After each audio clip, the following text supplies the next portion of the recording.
with all the big talking points, news and discussion from the football world. This is Football Central.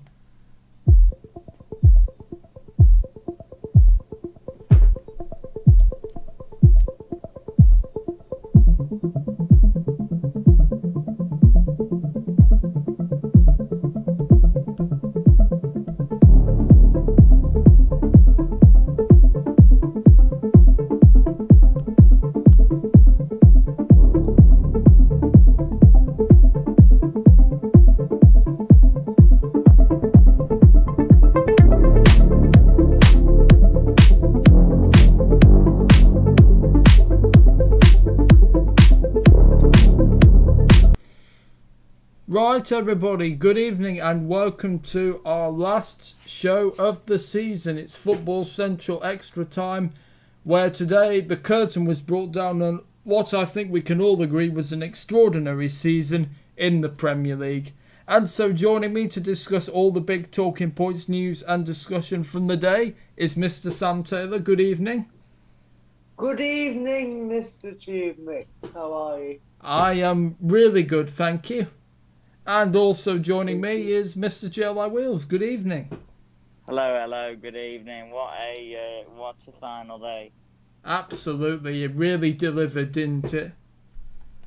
Yes, it did. It was a case of in out, shake it all about. If you're a Leicester and Chelsea fan, Leicester were in the Chelsea were in the Champions League spot at the start of the day, and then Leicester went a goal up in their match and were in it. Then Chelsea went a goal behind. Then Spurs equalised and Leicester were out of it. And then Leicester went ahead and they were back in it. And then Chelsea were losing heavily with the second goal. And then for Villa. And then the Spurs came back and won 4-2. So it really was a case of in out, shake it all about. So Chelsea clinching that fourth spot. Spurs made Europe, albeit through the European Conference League. Of course, yeah. It sounds as enticing as its name. I think it's a stupid idea. Actually. It's a good point, actually. It's got a bit of a shite name, hasn't it? I just think the whole idea, is stupid, really, of another European competition.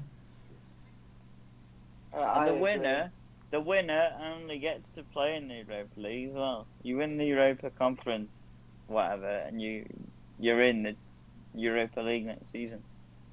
Unless you win, you finish in the Champions League spot. Right. It's just a bit shit. Anyway, I'm sure we'll discuss that maybe later on when we do get on to Tottenham and Leicester. So the top elements of the table, the Champions League spots were all sorted out and sewn up. Leicester spent more days in the top four than any other club this season, including City, who went on to win the league. That's pretty devastating, isn't it? Yeah, it's a real shame for Leicester. We really gutted for your Foxes. Yeah, but the saying, Foxes never quit. So they'll be back. Absolutely, they'll be back. And they have made a lot of progress. Oh, it's been a fantastic season, no, definitely. They've definitely progressed as a club, for sure. They've got the right manager as well. Yeah, it'll be interesting to see next season when we're covering them, how they'll get on. Absolutely. As well, but who knows, Who knows? That's what this show's all about. And if they keep all their players as well, which everybody seems to think they will. So. I don't think there's anybody that I can see, potentially leaving from that team. I have a feeling they'll stay. Now they've not got Champions League, I think they well, that is always a danger, yeah. But I think if they would have kept Champions League, I think we'll see, you'll see the kind of characters in that team depending on how much. Yeah. I mean, well, Maddison, he's been. He certainly won't be on the move, will he? Because he's slightly struggled with He injuries won't go this anywhere. season. He's been out for half the season. Yeah. Who can you see out of that team? Any potential players you think could be on the Well, I'm move? not saying anybody's Tielemans. nailed on to go, but there's all about him signing a new deal, though, aren't they? So Tillerman's possibly, and Didi could always go. But I think the rest will stay. I think Farner will stay another year. Yeah. Certainly, and I think Sainchu will stay. And Vardy won't go anywhere. No. obviously, So, yeah. Anyway, we got a lot to get through, but first I'd just like to say what an end to the season. This season, just like the back end of last season, it will go down in history. For the events on the field, but also events off the field, with no fans all season. Yes. Until the very last couple of games for the home teams, and the fact that there's no, that there's been obviously, there's been a lot of strange results with the. Yeah, it's been a teams. strange season. But it's been strange in many ways, but football's kept us all going. Oh, I think absolutely. it definitely leveled out though, didn't it? I think so. Yes.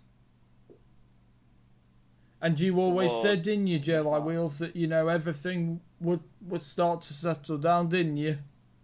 Yeah, I did. I mean, everybody else had their sort of thought, still gonna stay how it was with all these weird results, and football, the teams that are at the top for a reason, and the teams that are towards the bottom are at the bottom for a reason. It was never gonna, stay the way it was. No, I do agree with you now, but I thought if we didn't have any fans in the stadiums at all for the season, then maybe it could have been an odd one, but no, in the end, pretty much everyone was in the places where you thought they would be.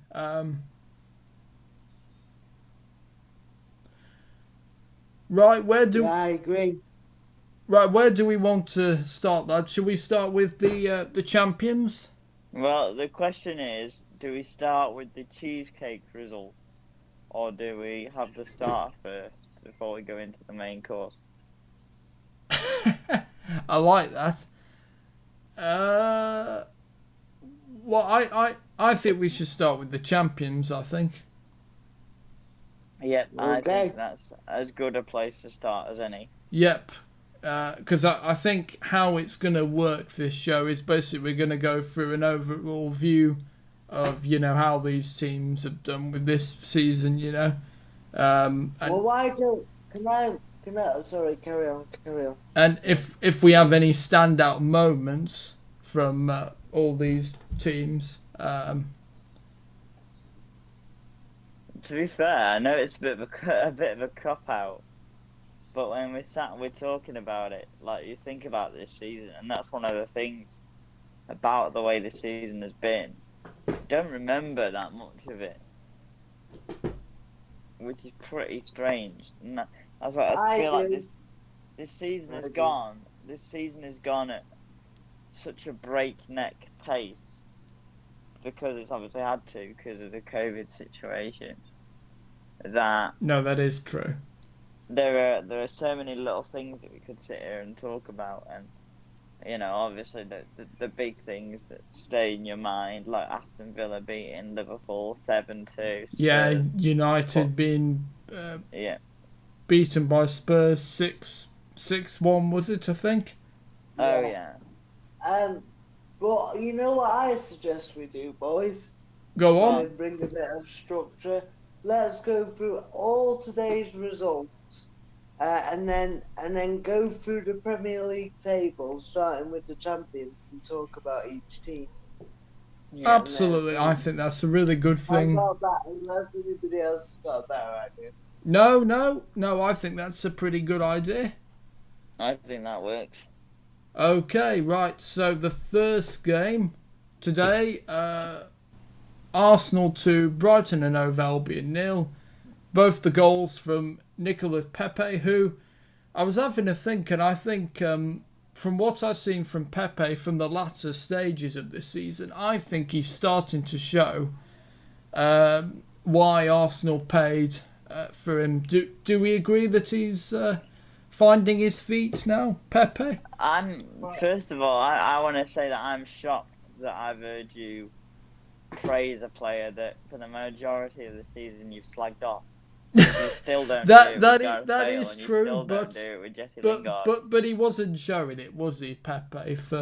And the quality of his goals and the quality of his performances as well has definitely started to show why he was brought in for such a obscene amount of money.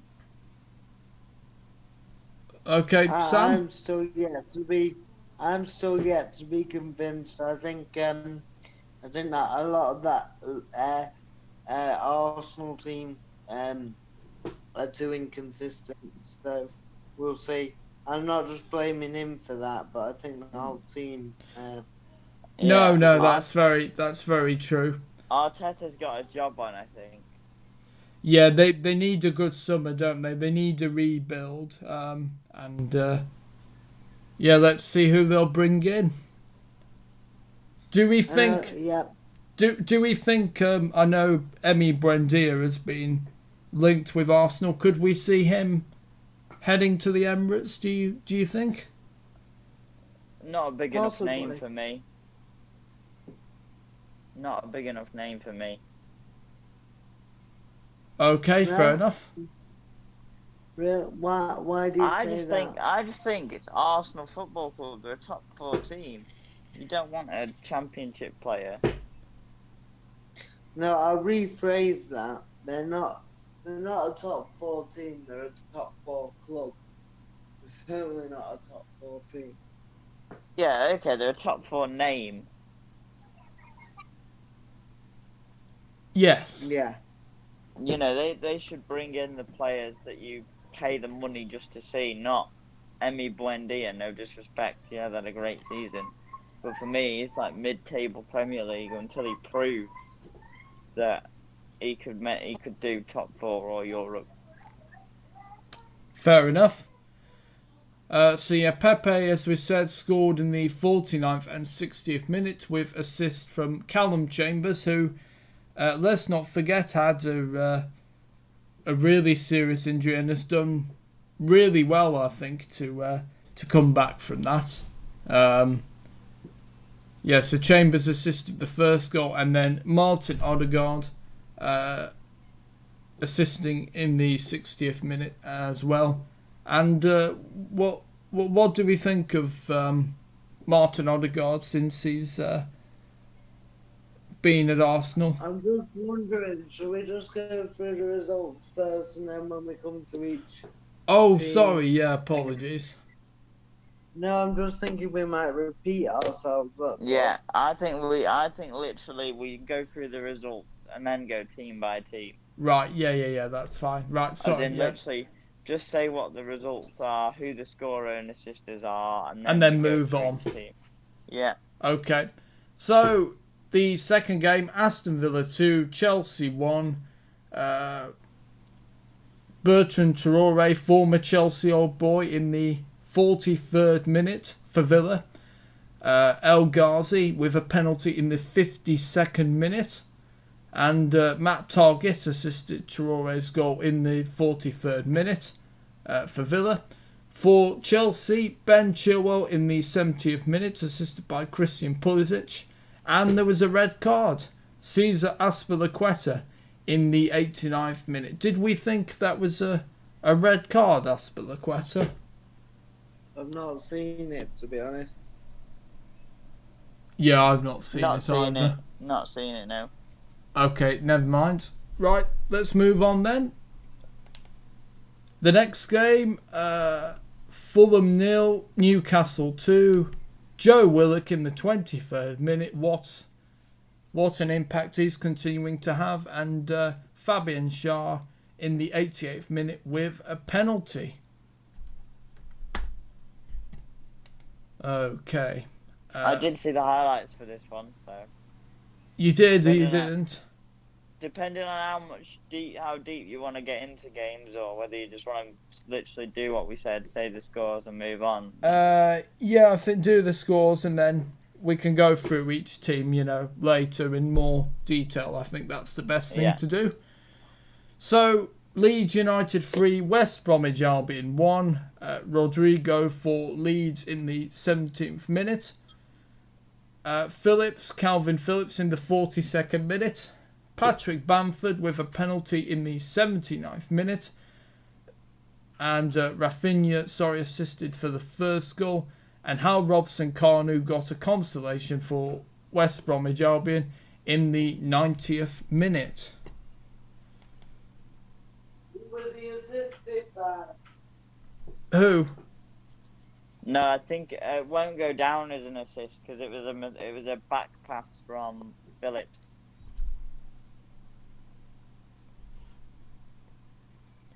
Carry on. Okay. Right, okay. Right, so a real thriller this, and I can't wait to see it on Match of the Day. Tottenham Hotspur 4, Leicester City 2. Jamie Vardy with a penalty in the 18th minute. And then Harry Kane in the 41st minute for Tottenham. Then it was Jamie Vardy with a penalty in the 52nd minute. Schmeichel had an own goal in the 76th minute. And Gareth Bale in the 87th minute and the 96th minute scored. Kane, as well as getting a goal, assisted for Bale's first one as well. So what a thriller that one was. The next game, Liverpool 2, Crystal Palace 0. Goals from Sadio Mane and assisted by, well, I think this is not surprising, Roberto Firmino and Mohamed Salah. Given that was the front three, not surprising, is it? No. Okay, the next game. For all you Everton fans, you got absolutely battered today. Manchester City 5, Everton 0. That was well done, Will. Nice and tactful. Kevin De Bruyne in the 11th minute, assisted by Riyad Mahrez. Gabriel Jesus in the 14th minute, assisted by Kevin De Bruyne. Phil Foden, who is continuing to have a great season, in the 53rd minute, assisted by Raheem Sterling. And this is brilliant. Bowing out in the Premier League for City in style, Sergio Aguero coming off the bench in the 71st minute and 76th minute to score, assisted by another veteran, Fernandinho. And two great goals as well, by the way. Right, okay, I'll look forward to seeing that on Match of the Day. And Gylfi Sigurdsson had a penalty missed for Everton in the 36th minute. The next game, Sheffield United 1, Burnley 0, and a goal from McGoldrick. Eddie McGoldrick. David, that's it, yep. David McGoldrick, assisted by Stevens.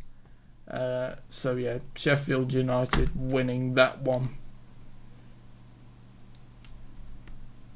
The next game, West Ham United 3, Southampton 0, Pablo Fornals in the 30th minute and 33rd minute. Kufal assisting Fornals' second goal. And then, as well as scoring those goals, Fornals also assisted Rice's goal in the 86th minute as well. So, and of course, West Ham are in the European places after that result. And the final game today, Wolverhampton Wanderers 1, Manchester United 2. Anthony Elanga, who I thought was really, really brilliant today, scoring in the 13th minute, assisted by Daniel James. Nelson Semedo got one back for Wolves in the 39th minute, assisted by Fabio Silva. And Juan Mata had a penalty in the 4th minute added on to the first half. And that concludes your Premier League results for today. Thanks, Mike West. Thank you. So yeah, like as Will's kind of alluded to with some of the results there, it's been a mad day. No better place to start than at the champions if we're going to look through not only the result today but their season. In terms of the match today, just an absolute. Do you want to give the table with the point total and the standings in the table? Yep, okay, go for that as well, Will. Oh, right, okay. So, do I go through like how they've won, goal difference, drawn, and... No, just do the table final standings. Oh, right, okay, points. right. Table, positions and points. Okay, right. So Manchester City are in first with 86 points. Manchester United are in second with 74 points. Liverpool are in third with 69 points. Chelsea are in fourth with 67 points. Leicester City are in fifth with 66 points. West Ham United are sixth with 65 points. Tottenham Hotspur are seventh with 62 points. Keep it together. Sorry, Arsenal are in 8th with 61 points. Leeds United are in 9th with 59 points. Everton. What are you giggling at? I don't know. Oh god. Everton are in 10th with same points with Leeds United, 59. Aston Villa are in 11th with 55 points. Oh no, his head's gone. New. Oh my god. Sorry everybody. Right, Newcastle United 12th, 45 points. Wolves also share the same number of points in 13th. Crystal Palace are 14th with Stop here, stop. 44 points. Southampton are in 15th with 43 points. In 16th place, Brighton and Hove Albion, 41 points. Burnley are in 17th with 39 points. Keep going. Almost there. Yep. Fulham are in 18th place with 20 points. West Bromwich Albion are in 19th with 26 points. And Sheffield United are 20th with 23 points. And that's the table done. Will, I just want to say on behalf of the rest of us on the TubeMix team, you are an absolute shithouse. You really are. Sorry. In the worst way, you are. I don't know what triggered it. It just, I don't know. It just suddenly starts, to come. Okay. Was that good right. enough for you? Was that good enough for you, Sam, or do you want him to do it again? No, it's good enough in true Bradford style. TubeMix, you mean? I mean, TubeMix is on it. Very well. Yeah. No, that's So then, we'll start with the champions, as we should. Worthy champions in the end showed what it means to be a Premier League champion. absolutely. And obviously encapsulated by the man of the moment, Sergio Aguero. 2 fantastic goals. Had Pep Guardiola in tears describing Sergio Aguero, and unbelievable player, unbelievable career. I agree. And all this talk, an sorry, just 1 second, all this unbelievable legend. Carry on. Right. all this talk about a Hall of Fame, Sergio Aguero would be one of my top picks for a Premier League Hall of Fame. Yeah, Definitely, I I'd agree with that. What a player. City's all-time goal scorer. What a player, what a man. Yeah. I fancy a bit of Sergio, do you? No. No, Mhm. but he's absolutely he's been absolutely brilliant. A legend, taking my United hat off, and just from a footballing perspective, the goal against QPR. In fact, the game against QPR, you can't forget that QPR played their part in the 11-12 game. Everybody thought it was a foregone formality that City would win that, especially when Joey Barton got sent off. Who else? Scored without him to take the lead, and it was just an unbelievable day. And I think that game, Aguero had many great games, but encapsulated City of old and the new City we see now is like a crossover. Because City always used to like build you up to let you down. The City fans would say they, for example, in 1938, I think it was, they won the old First Division, and then got relegated the next season. I mean, that just encapsulated. But you know what's funny? They got relegated, but they were the highest goal scorers in the league the season that they got relegated as well. That's How does that interesting. work? They mustn't have had any defenders, but Must have shipped some goals. Let me tell you that. but I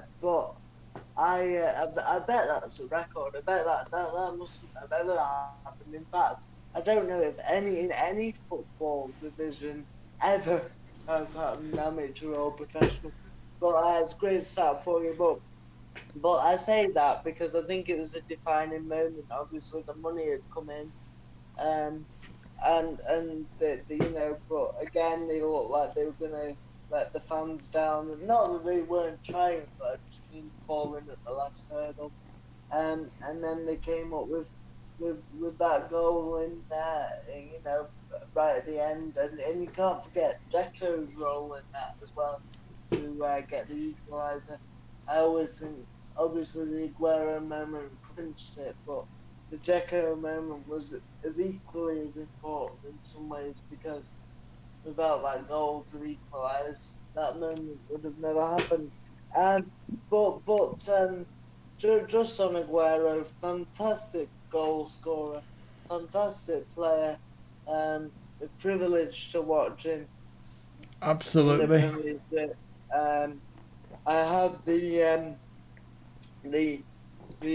experience, shall I say, of seeing Aguero play live when we got beat 6-1 by City at Old Trafford. Yeah, I wouldn't say it was the most pleasurable experience of my life. I think I've told this story. We were the only ones left on our road that day, but at the end, no, a fantastic career, and I'd just like to say, and his career's not over, let's not forget, but in England, Premier League legend, and just on Man City, I'd just like to say, on the subject, and then I'll let somebody else take over, but if you think at the start of the season, I remember a game in early October, where United played City. It was 0-0, and it was an awful match. I think there was one shot on target. And Oh, that it was a awful, catch. yeah. No, we That was covered that one.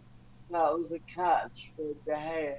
And it was just the most boring game I've ever seen. And You would need resuscitating after it. well, that's the only time this season. Well, I can understand why you'd stare at your cat. Oh yeah, it was better. It was better than that match. It was. Oh dear me. But that match, and I remember my mum and dad were my mum and dad had gone out that night, and I was at home with my own, and I was really looking forward to it, and it was just awful. But anyway, but the point I'm trying to make, and after that game, United were in eighth. Sorry, City were in eighth, and United were in ninth. And there was pressure on both teams. And Oh yeah, yeah. What City then just after that went on to do to win all those games in it, all those games. What was it, 21 games in a row or something like that, 22 maybe? Something like that. But it was a great achievement, and I think once they got the noses in front, I think we thought it was going to be between them and Liverpool, but then Liverpool faded. You had early challengers like Everton and Tottenham, which we'll come on to in a minute. But I think once City started to pull away, it was inevitable, really. And to win the Premier League in 3 out of the last 4 seasons is special. Even Definitely. With as well, with the majority of the same core of players as well, which I think is worth mentioning as well. Yep. Yeah, but yeah, I think all credit to him. It's a bitter pill to swallow as a United fan, because the last 4 years we've had City or Liverpool winning the title, and for a United fan, it's that's not great. But you have to accept greatness, and greatness is staring us in the face. They're one of the best. They're probably the best group of players we've had in the Premier League in terms of longevity, winning it year after year. I still think if you take it from a season, I don't know. I think that's difficult, because I think with Pep, and then also Fergie as well, or even Wenger. For me, they're 3 of the best managers to ever play in the I would agree, definitely. I just mean to win it 3 out of 4 years, is pretty special. Yeah. And I'm not saying individually seasons, like you could argue that Invincible side that won that year was a better team, but I just mean over longevity. Only the United, probably United teams in the past can go for that, and the Liverpool ones in the past in the 80s, and then you look at Everton sides as well, because I like to stress on this show, football started before the Premier League. Absolutely. So you talk about greatness. Everybody goes on about the best teams and all this, but we can't forget that football was around before the Premier League started. So yep. No, 100%. So yeah, but a great achievement. Congratulations to Pep, all the players, all his staff. And congratulations, I suppose, to the players of the past year, like the Silvers, Companies, Agueros, Torres, because he was sort of the last one of that era. Yeah. So him and Fernandinho. I was going to say Fernandinho probably counts as well. Yeah, he probably does. But yeah, a great achievement by a great side, and Well, I don't know what everybody else wants to. Yeah, Come in. I'll jump in next because Go on. I like you, had the honour of watching Sergio Aguero live, as well as David Silva at the time, and Fernandinho and Vincent Kompany as well. So, very, very, very blessed. And in terms of Premier League legends, we're talking about Shearer, Henry. For me, Sergio Aguero is up there, is in that caliber, in that ilk. The goals he scored, the years, the year upon year he's done it, and it's gonna be sad to see him go. I think Yes. it's gonna be real, and I think City are gonna keep the majority of players that they've got, of course, but I think they are gonna have lost a little bit of their identity in a way, because Aguero is a massive part of Manchester City and Manchester as a city at this point. Absolutely. I don't know if anybody else saw, but when Aguero scored, Martin Tyler did the old Aguero moment, which brought back some memories for sure. And also, Martin Tyler presented him with the transcript from that day. I don't know if anybody saw that either. No. But, just what a player! What a guy!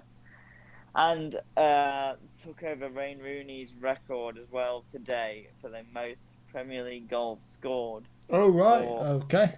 For one club in the Premier League era with 184. Yeah, and fantastic achievement. The Northwest, where we're from, albeit we're at the bottom of the Northwest, but we are on the Northwest. It's looking strong. We've got United, Liverpool, City, Everton as well. So we're and Crew. You can't forget. Oh yeah, they're the strongest, mate. What are you saying? And Nantwich Town. Forget them. True giants. Bolton, the members of one of the founder members, and Everton. Accrington Stanley, they're a Northwest club. Accrington. But no, absolutely massive achievement from City. We could sit here and say amazing things about all of their players this season.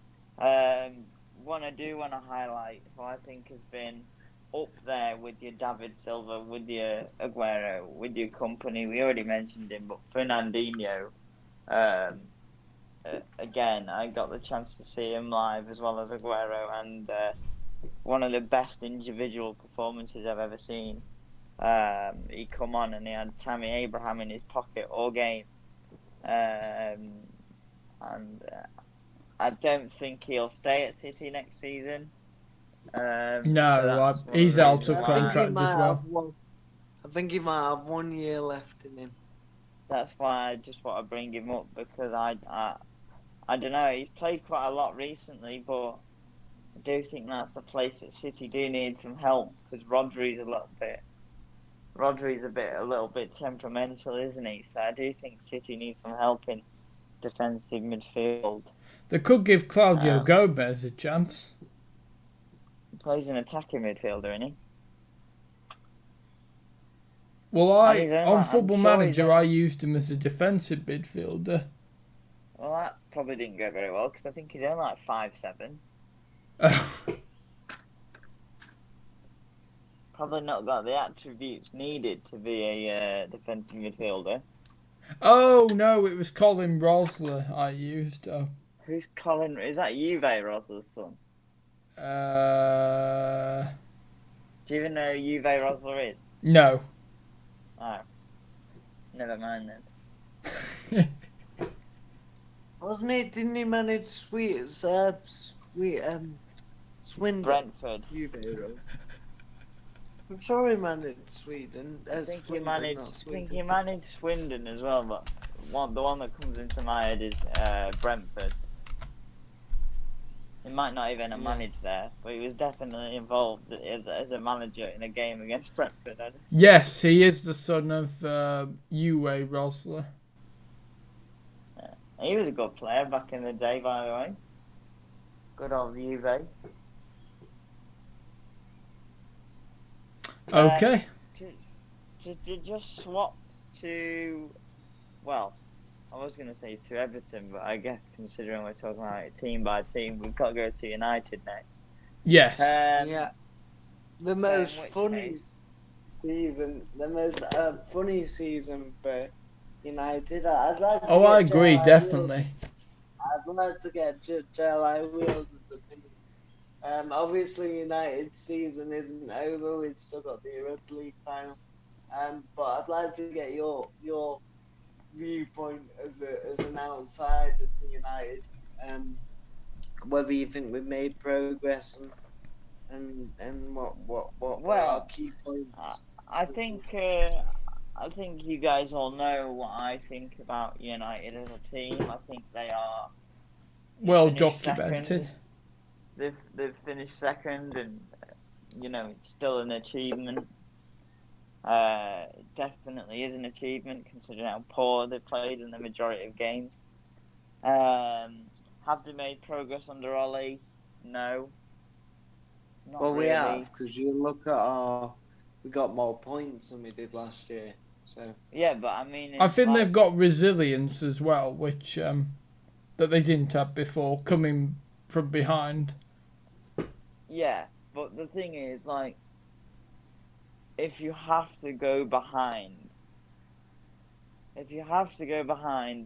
to kick into gear, then there is something wrong with you as a team. Oh yes, I do agree with that too. There's something fundamentally wrong if you, as a team, need to have goals score against you, need to put yourself on the back foot to win.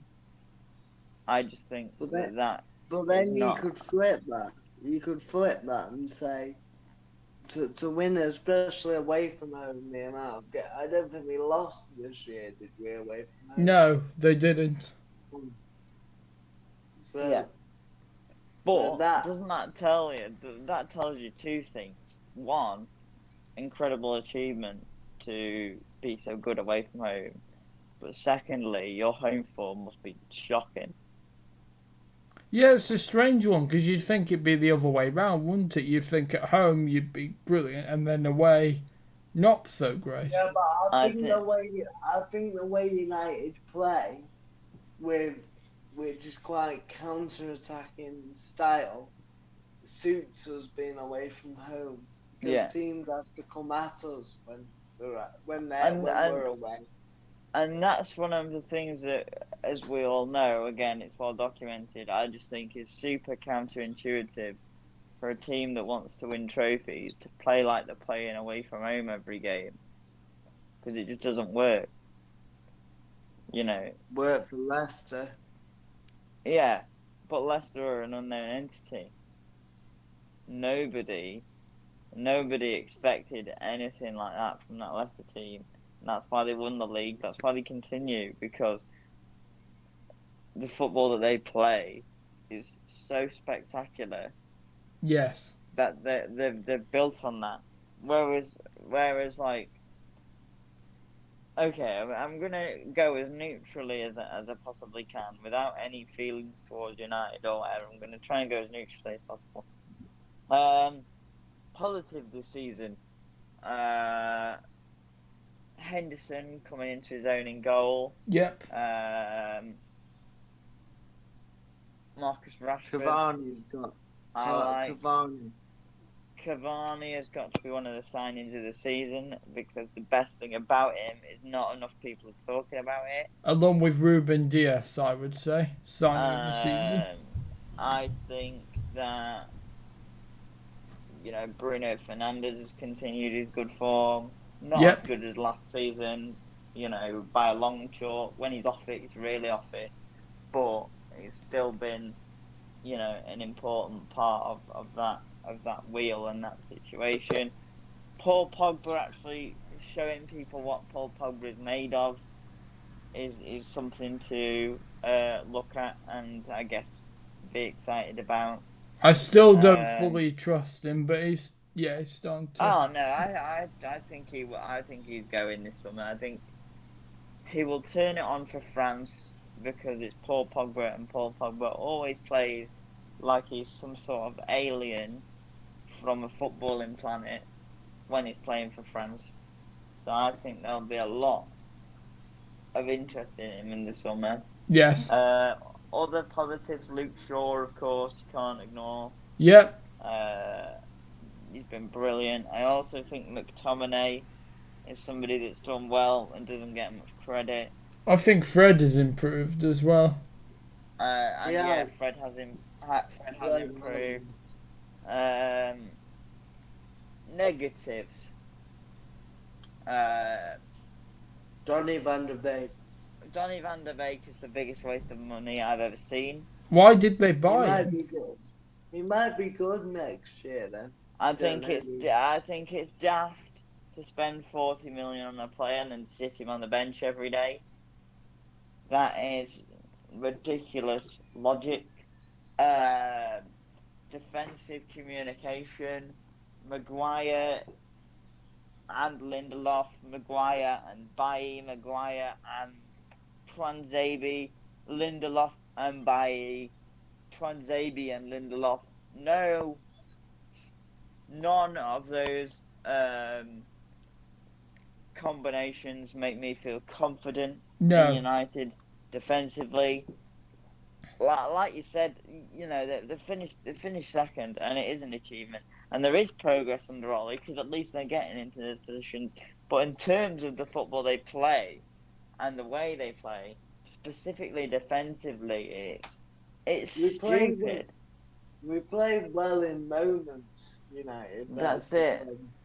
Lindelof is weak. Yes. I think he's and it says something that he's probably our second best defender. And the thing is, I think he's very good at everything other than the core in the air.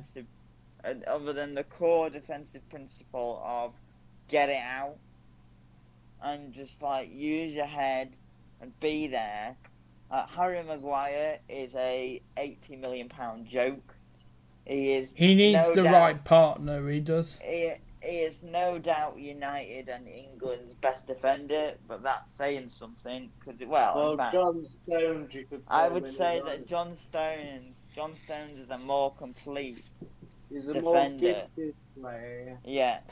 Whereas Harry Maguire, I think the majority of it is the aerial threat. But to be fair to Maguire, being aerial and being that presence in the air, you look at Ferdinand and Vidic and John Terry and company, they were all monsters in the air, but the difference between them and Maguire is they could go in for a tackle and I wouldn't think, oh god, he's going to get sent off here, or oh god, he's missed that by a mile. Well then I think Maguire will settle down when he's got a proper partner. Yes. I think he needs. You look at that Chelsea team before Thiago Silva, and then Thiago Silva came in, and that look back at line Diaz with City. Yeah. That was probably going back to City a second. That was probably their turning moment of the season because they signed him after they lost 5-2 at home to Leicester. And from then, they never really looked back. I think they've only lost 2 matches in all competitions. And I mean, the thing about, and I suppose we can talk about City and Stones and Diaz, because that's something we didn't talk about, which probably deserves a bit more elaboration. But the thing about my point about Chelsea was, Zuma, Christensen, Rudiger all the same. Rudiger couldn't get a look in for God knows what reason, and he's been an amazing player this season. Yeah, he's looked defender. rejuvenated, Rudiger. Christensen too weak, too scared to put his foot in, and Zuma's just a walking calamity. And then Thiago Silva comes in. He's been fantastic, hasn't he? You know, Christensen's getting Player of the Month nominations. You know, I don't have to have a heart attack when Kurt Zuma goes in for a tackle. And Antonio Rudiger, whether it's the ball playing centre half or just in terms of in the tackle, is fantastic. And that's what I think United are missing. United are missing a complete defender. Yes. Though, you know, I don't see the progression in Victor Lindelof as a player from Benfica to United. I don't. Because I only, you know, I know for a fact that United fans that hear, you know, people slagging off Maguire, and so many people do it, by the way. I think I'm the only one. But do you know the amount of people that think England's best defender is Stones, or is somebody like Cody or Mings, because they're a lot more complete. Whereas like Maguire is very much the, you know, the aerial threat, and the, you know, is sort of his awareness is quite good as well. But it's his timing and his tackling and his rashness as well that lets him down. He doesn't get sent off a lot though, does he? No. No, and that's what I don't understand. I think that there have been times this season where he should have been sent off. Against Chelsea, should have been sent off. Yeah. We're not having this discussion again, but he absolutely should have been sent off. So yeah, defensively, Aaron Wan-Bissaka for me is has improved. Yeah, has improved a bit going forward, but he needs to improve that. But he can't lose his defensive attributes, which are brilliant. He's got spindly legs that just come out from nowhere when you think. Like, the only problem with him. Every time I've seen him play against Jack Grealish is the one player that Grealish doesn't like to play against, because he'll skip past him and then his leg will come out and get the ball. My only problem with Wan-Bissaka is his concentration, but he's still a young defender playing, you know, at a much higher level than he was used to at Palace. Yeah. So for me, I'd still bring in another right back. Yes. I think he still needs a bit of help. Or give Dallo another chance. See how he. Isn't Dallo? Oh no, Dallo is a right back. I was going to say, yes. Is Dallo a left back? No, he is a right back. I think Dallo's been quite good for Milan as well. So I think why not? Yeah, it'd be good to see if he have another chance. Other negatives, obviously, Martial is. Yeah, he's had a poor season. Yeah, less said the better. Rashford's had a very good season off the pitch. Yeah, on it, he's been up and down. I'd say mostly poor performances from Rashford on the pitch. But off it, I'll tell you one positive though, Mason Greenwood. Well, he's been a bit up and down, isn't he? But he is very young. The thing is he's raw, isn't he? And I think, like, you know, you look at the last 10 games or whatever it is, and he's scored in almost every single one. But then you look at it before that, and you think, well, he hadn't really done that much. Yeah. But if we can win a trophy, winning the Europa League, it will have been a very good season.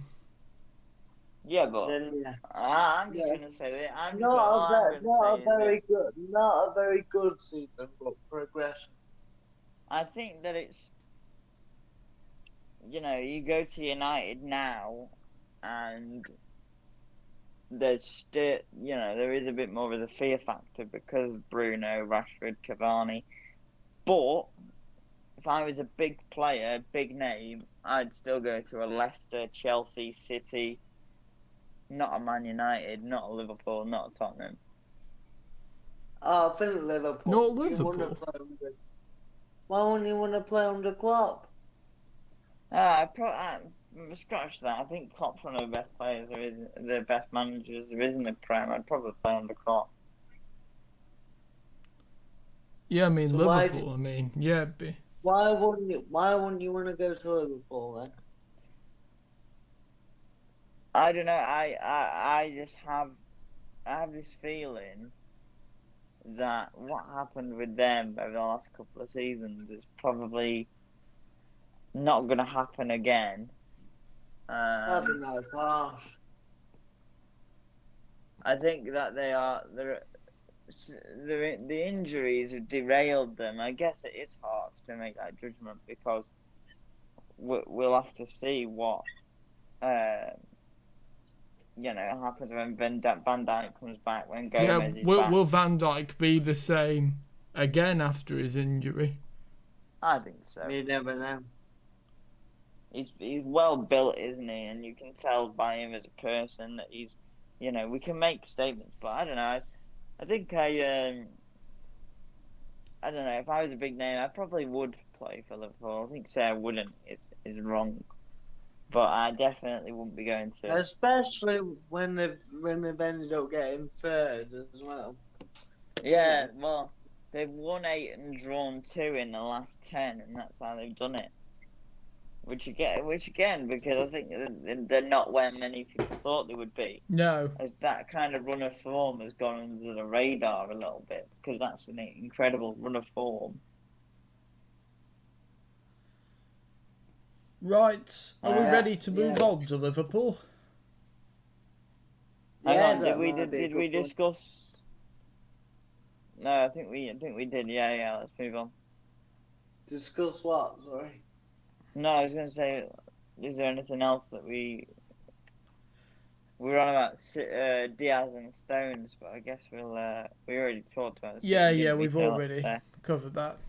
Let's move on. Been an excellent partnership, but yeah.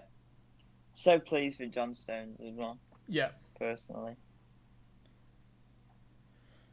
Right, so we move on to Liverpool now, and it's been what a roller coaster of the season for the champions, and I say the champions, former champions. Well, if you're champions till the end of the season, no matter what happens. For Liverpool's title defence, you could say, got off to a poor start with Everton being top of the table as well. And then obviously the loss of Van Dijk and Gomez and then Matip. And Matip defensively. I mean, you can cope with a couple of defenders out, but any team in the world would struggle with all them out. But I do believe that we've got to remember how many points Liverpool have amassed, not just last season. I don't mean last season as in this season. I mean the season they won the league and the season before, where they won the Champions League. Yeah, and they got so many points. Both of those, I think they were bound to find it difficult this year, but that was no doubt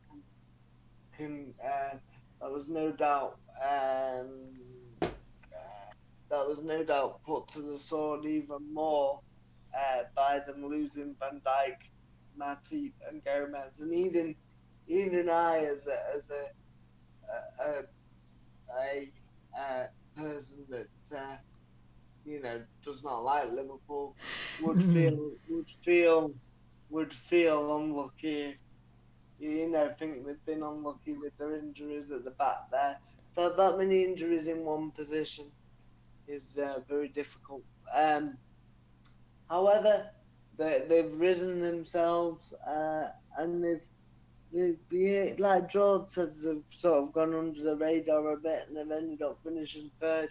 Do I think they were the third best team this year? No. But did they hit form at the right time? Yes. And bearing in mind, do I think for Liverpool this has been a successful season? now that they have finished third. I think when you look at the season they've had and you look at the injuries they've had, then yes, it's probably been a successful season for Liverpool. I'd agree with that. I would say it is a successful season purely based on the fact that they've had, well, I don't know how to word it without seeming disrespectful, but the caliber of player that they've had at the back, I think, to do what they've done, and see also genuine improvement in those players as well. I think Phillips and Williams may stay around that team now, which I think is a fantastic achievement I for thought them. that was interesting. Nico Williams being played as a centre back. No, that's Reece Williams. Oh, sorry. Yeah. Actually, I don't think they will. There's no way they can get out. I don't think Kabak's done very well, particularly. He's hardly played, Kabak. I don't think he's been too bad. He hasn't in the last few weeks, but never struck me as Definitely particularly teamwork, comfortable. Yeah, and I think when you look at the with Liverpool as well, we talk about the back problems at the back. Look, also up front, they were really went for a lean spell after they went top of the league, beating Tottenham in November. But they were miles. They were struggling to finish chance. They created a lot of opportunities again this year, but didn't take them, and the front three weren't as ruthless as they normally are. Everybody other than Salah, really, scoring-wise for Liverpool, has been quite poor. Yeah. No, Jota as well, sorry. I mean, they went for a whole patch, didn't they, where the whole team was struggling to score. And I do think there's a lot of pressure on that front three. You do need to chip around with goals, and they just struggled. Jota's been a definite positive. Definitely. A big loss to Wolves' loss has been Liverpool's game. I think it's a shame he's been injured quite a bit, but I do think that he's shown enough this year that Liverpool have a fab floor again. And I think considering how even Salah at one point now and all the front three misfired for so long in the middle of the season, then I think they've done incredibly well to get into third. And that was encapsulated, which has got to be one of the moments of the season, just with the timing in the league positioning, was last weekend with Alisson's header. I mean, spectacular. Yeah, what a moment. Spectacular anyway, but given what was on the line, that could have What a time to do it. Sorry? I said, what a time to do it. Yeah. Absolutely. You talk about character. And what a finish as well. But Liverpool's finished third. I mean, if you ask me who deserved to get into the Champions League this season, I would have said City, United, just because of the amount of times they've come back, Chelsea and Leicester. But I think I'm not even saying this as a Chelsea fan. I think Chelsea did deserve it, because since Tuchel's come in, it's changed the club. Yes. But I would say that you don't always get what you deserve in football. And Liverpool responded like champions. The back end of the season, last half a dozen games to get themselves in with a shout, and showed real grit and mentality, which hopefully the English boys can take into the Euros, and for them coming up next season in a much more normal season. Fingers crossed. Yeah. And I don't like the word normal, but we get you. Hopefully we'll have fans fully back. There is normal and unnormal. in football, and I think it's just shown how the fans have been missed, and the highlighting the fans. We'll come on to other matters once we've been through all the teams, but great end to the season for Liverpool. And I'll let somebody else have their say now. Yeah, I mean, Liverpool have done well, and like Sam said, that is why they were champions, and because when the chips were down, they had the results, and it is just a shame that because say what you want about Liverpool, but with that team they had and doing as well as they were doing it was impressive to watch. Yes. Every week and good fun to watch and enjoyable. I know I might get slated for this, but I do like Liverpool. I do. That's you're not allowed to say that. That's disgusting. Wash your mouth out.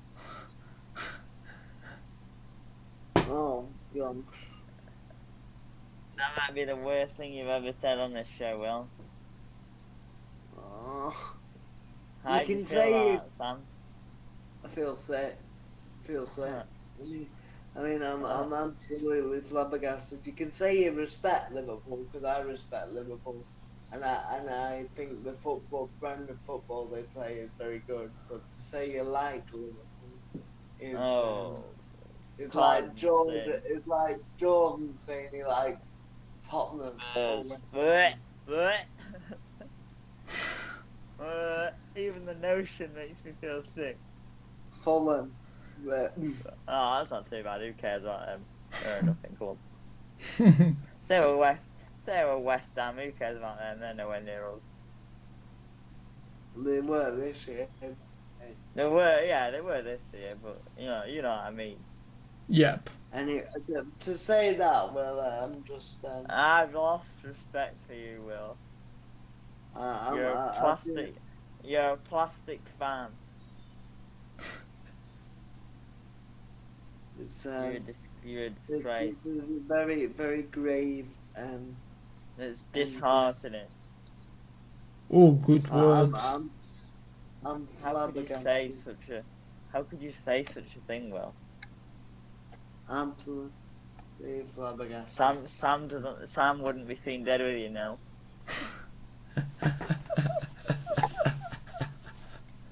I am absolutely. It's abominable. What word? But yeah, no. Good character to respond, but it has been poor for Liverpool. I think they are going to lose a few in the summer. They won't lose any of the stars. I don't think they're going to lose any of the stars. I think when Alden's going to go, I think. Yeah, he'll go, I reckon. Other than that, maybe, I don't know, maybe Salah, it depends. Shaqiri will go, I reckon. Oh, but he's wank anyway. Possibly Divock Origi. Oh, yeah. Oh, yeah. I've forgotten he was still there. But I think a lot of these kind of fringe players probably have got to go because you're never gonna get in past a Salah or a Van Dijk or a Mane. No. Or even a Thiago or something like that. You know what I mean? I've not been that impressed by Thiago this year. I think he slows down Liverpool attack. He's made a lot of mistakes, hasn't he, as well? He's not a Liverpool. I'm not saying he isn't a great technical player. I'm just saying he's not really fitted their style.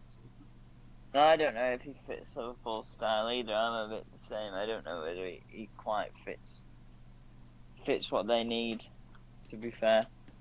But that's what the show's about, opinions and things. So I think he's a fantastic player, but oh yeah, I'm not denying. Not of Klopp's ilk, I don't think. I agree. Fair I think enough. that by and large, the Robertson and Trent have had poor seasons. Robertson, I'd say, has had a bad season. Trent, I'd say, has been awful for the majority.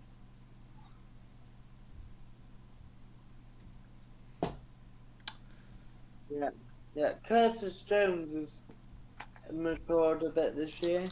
Yeah, he's looked for quite sure. good whenever he's come on. Curtis Good Jones. player. He'll do well. Yeah. He'll have a good career. For Will's new favourite club. No. I said I like Liverpool. Doesn't mean they're my favourite club. I'm still a United fan. Do you like them as a club, Will, or just as a team?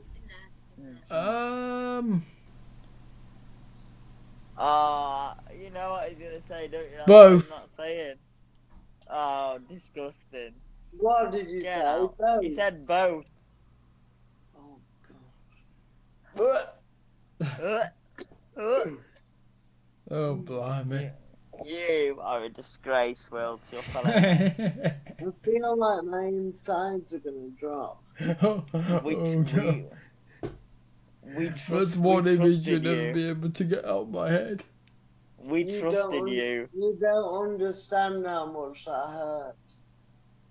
To hear a so-called Man United fan say this. Yeah. For sure. It's even for me as a Chelsea I've fan. only got one word for that, Will. Get in the bin. Judas. Oh.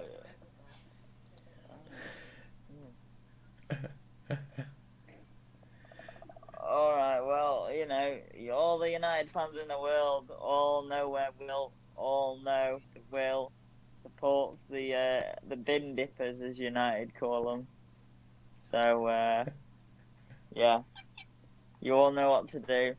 Go find Will. There Burn his goes house all down.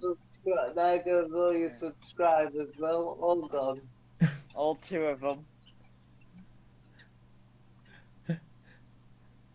Anyway, Oh well. I think this is a good opportunity to pick up on a point I made during Friday's show, which was if any of the viewers do have anything they want us to talk about after we've been through all the themes, please let us know. Because we were going to talk about what you guys want us to talk about tonight. So, have we had any comments? No, I'm looking. I've got the live chat on my phone, and no. Did we have any comments during the last show after it? No. Oh, great. Right, okay, carry on. Right, shall we move on to Chelsea then? No, well, you won't be laughing in a minute, I tell you. Carry on. Why is that? Do you even need to ask why? Well, I said moving on to Chelsea. I mean, No, because Go on, of you. Sam, have him. Yeah, because Mr. Judas here is.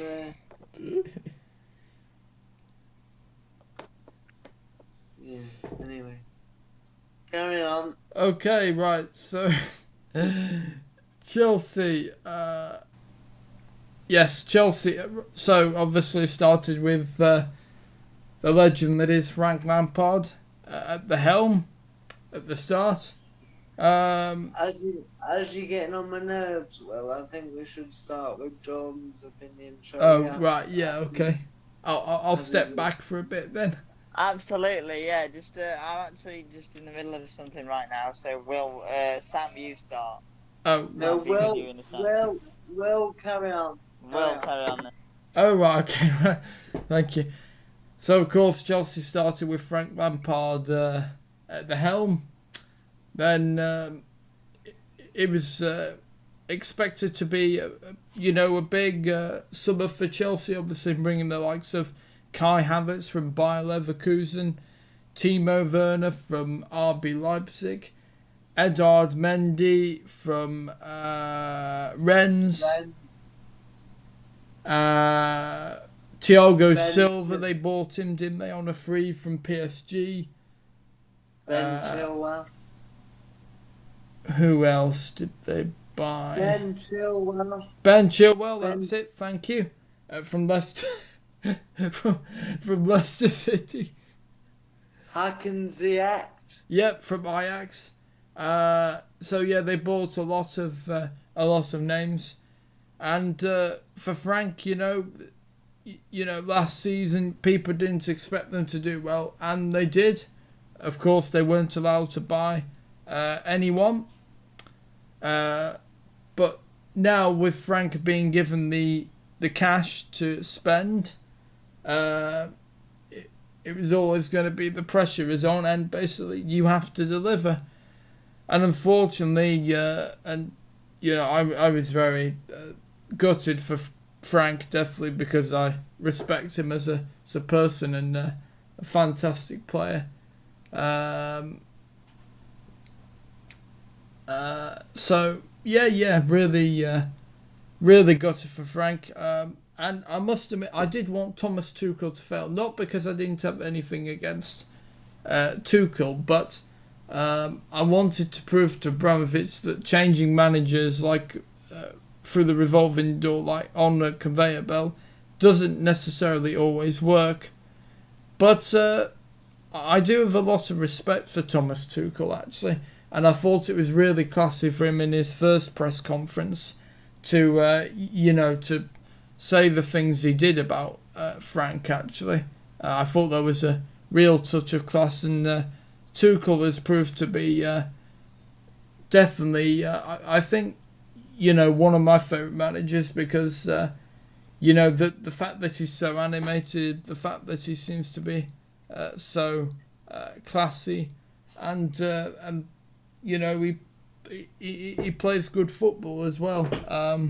So, yeah, a really great guy, and well done. I mean, Chelsea, Tuchel has done. He's just utterly transformed them. Whether the other players weren't playing for Frank, well, I don't suppose we'll never know until maybe they write their memoirs and stuff in the future or autobiographies. But no, I mean it's well done. Right, I'm back now. Oh, okay. Well done to Tuchel. I'll save Sam from having to hear your voice. Hang on, Will's not finished. Well done to Tuchel and his staff, and yeah, brilliant for Chelsea. Over to you, George. Yeah, it's definitely been an improvement under Tuchel. I'm still not happy about Frank leaving. I don't think I'll, unless he comes back and ends up coming back. Still not happy about it. Still don't think that Tuchel will last longer than 2 seasons. Purely because Abramovich is ruthless, probably too ruthless. Yes, too ruthless. That being said, there have been many, many, many positives this season, as I alluded to earlier. The transformation of the back line, the signings that were brought in, Mendy, Thiago Silva, Werner hasn't been very good at actually being a striker, but in terms of other stuff, he's not been too bad. I'm not convinced by him. I think he's been absolutely terrible. Not because he hasn't scored all those scored goals, but just the amount he got caught offside again. Oh yeah, I know. He's just the poor fella was born offside, wasn't he? But it's not that difficult. When you look at his pace, he just needs to look across the line. He could give the defender 2 yards and still get there first. Maybe he needs glasses. They've definitely got offsides in Germany as well, so you can't even say it's because it's a different league. And it's almost like, for me, and I don't want to be disrespectful to the lad, but it's like he's got something missing. It's like he's not been taught. There's something in his psychological being that isn't there to not make the run when he does. And I'm not having a go at him and his. No, I didn't say. I just thought that was interesting. No, you know what Judas is like, Sam. He'll have you. I'm just saying that. I'm just saying that something in his brain that doesn't click, and I don't know if Jordan agrees, but but you get taught offside. Now I get every striker goes offside occasionally because throughout a game because they play on the edge. That's the whole point. But I don't know if Jordan agrees, but it's almost like he's got a childish tendency to just run after the ball, no matter whether he's offside or not, even when he knows he's offside. Well, I And think it's and it's something you get taught at you play at your school playground when you're 6 and 7. You get taught that. So I don't understand how a footballer who cost, what did he cost? 50 million, 60 million? no. He only cost 30. Oh, that was probably why then, because it's terrible. He didn't cost nowhere near as much as he should have done with the goals he was scoring in Germany.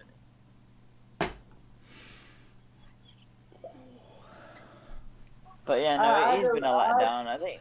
I just don't know. Do you think there's something wrong with his makeup? Though? I mean, as a player, like you say, Gail Monfils in tennis has got all the talent. Love him. Has got all the talent in the world. Probably the best athlete, but has never won anything because upstairs he's got something missing. And he is one of the most talented players on the tour as well, Monfils, but he never delivers. Exactly. So, and that's to do with him as a person, his temperament. And do you think that the team, exactly, it's all upstairs and mentally in the moment, do you think Timo Werner could be similar? I think that Timo Werner has the ability to be a top striker. Yeah, I think if you hang on a second. I think if you look at everything he's done this season other than score, you would say he did very well. However, because he is a striker, he's been shocking. And has he been that bad? First half, no. First half, great. Second half, I think I would rather put a defender up front or a goalie, because at least they might have a go at being onside. That being said, no disrespect to Werner. A lot of our big names have been, for the most part, disappointing. You know, Mendy and Thiago Silva. I think a lot of people didn't think Thiago Silva would do so well because he was an older player. However, I love him. I'm glad that he's going to stay. And not... Is he staying? Supposedly. And... one thing... Go on. Oh, sorry. And not just on the pitch, but also off the pitch, because I remember watching... I think it was the second leg, Chelsea beat Atletico Madrid in the Champions League, and you could see Thiago Silva, from the stands, really, really encouraging them, and it was great to see. As he should, though. At the end of the day, it's his team. He should. Yeah. Be that involved. Yep. Yeah. I do have one thing to say, but hang on 1 second. Go on, George. Sorry. I think Mendy was good. I think Silva was good. I think Ziyech was alright in spells. I think if Ziyech hadn't been injured so much, he would have been a great signing. But such is the life of a professional footballer. As we know, Liverpool players, haven't been really able to keep fit. Sometimes it just happens. I think Havertz, sort of last 10, 15 games of the season, really started to come into his own. Yeah. But still hasn't been good enough. He did have COVID as well. Yeah. He suffered from it. Why are you laughing? Oh my god. You said Will, that is awful. Oh, Do you like Chelsea? Do you sorry. like Chelsea as a team, Will? um, I like them as a team, yes. Would you support them? No. No. Would you I'm definitely a Oh. United fan, but I do Okay, like. so what have Liverpool got that Chelsea haven't, you scumbag? No, but no, but I never said I would support Liverpool, did I? No, you said you liked them. Even saying you like them is disgusting. I bet you said you like City. In fact, you've been very complimentary about City this season. I bet you like their players, don't you? Well, yes, I do like City, Okay, but Sam. Yeah. but You're right, Sam. but I must stress this: I do support United and no one else. Oh, It's not the same as liking them. Well. I'll leave Sam to decide that one. Surely I've it's never, not the same. I'll give you an example. Never have I ever not once said I like Spurs. Or would I ever? it's alright, well, I just bashed my head on the table. Yeah. Oh Jesus! Poor Will thinks you're being a bit over the top, Sam. I mean, I think we all like individual players, but like, I think De Bruyne is a fantastic player. But Oh, to of say course, you like, yeah. To say you like the team. Oh, there's true disgust in Sam's voice right now. At least it's not as bad as the European Super League, though. No, this I just think melts. it's worse. That enraged me, the European Super League. This just melts my heart. It's just disappointment. You're sucking the life out of me.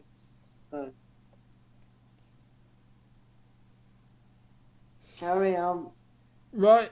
Oh, and if you wouldn't mind, because we've got lots of points to talk about, would you mind if we speeded this up a bit? I do mind, actually, yeah. I would mind you bossy person. Well, mind you, I could watch Match of the Day on mute when we. I'm just. Yes, No, absolutely. well, I'm gonna.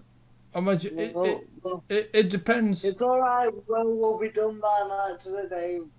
We'll try Oh and yeah, be because done that'd be by- 10:20 or 10:30. So yeah, I reckon we would be done by then. Yeah. So just quickly then, what I feel that Chelsea brought too many players in too quickly, and they all struggled to bed in Yes. because they brought in so many. They brought the galaxy of stars, and I think. Oh, that's they Sam's tried to favourite buy- phrase. They tried to buy a universe, and let's be honest, the stars didn't align. However, they may align next season, and I think Tuchel's done very well. I think even if they don't win the Champions League, he's done well. I think you could almost call it 2 seasons in one for Chelsea. The season Yeah, it under feels like that. It does. The half a season under Frank Lampard and the half a season under Tuchel, which was such a contrast between the two. But of course, with Frank being English, I do feel sorry for him. I thought what he did with Chelsea last season with all those young players, and they're very good young players, was amazing. Oh, absolutely. Yeah, doesn't get enough but credit. Let's not forget they did still have quality as well around them, just because they can sign players. We still have so many international players. Yeah. So your highlights of the season for Chelsea, George? I think signings of Thiago Silva and Mendy, fantastic. I think probably the reinvigoration of Kante is a Oh big yeah, one. Kante's looked rejuvenated. Because he's The playing in the right position, that's why. the back line settling down has been a positive for me. Pulisic I enjoy, even though we've not seen too much of him still. I've always liked Jim Yeah, Pulisic yeah. since he's come. And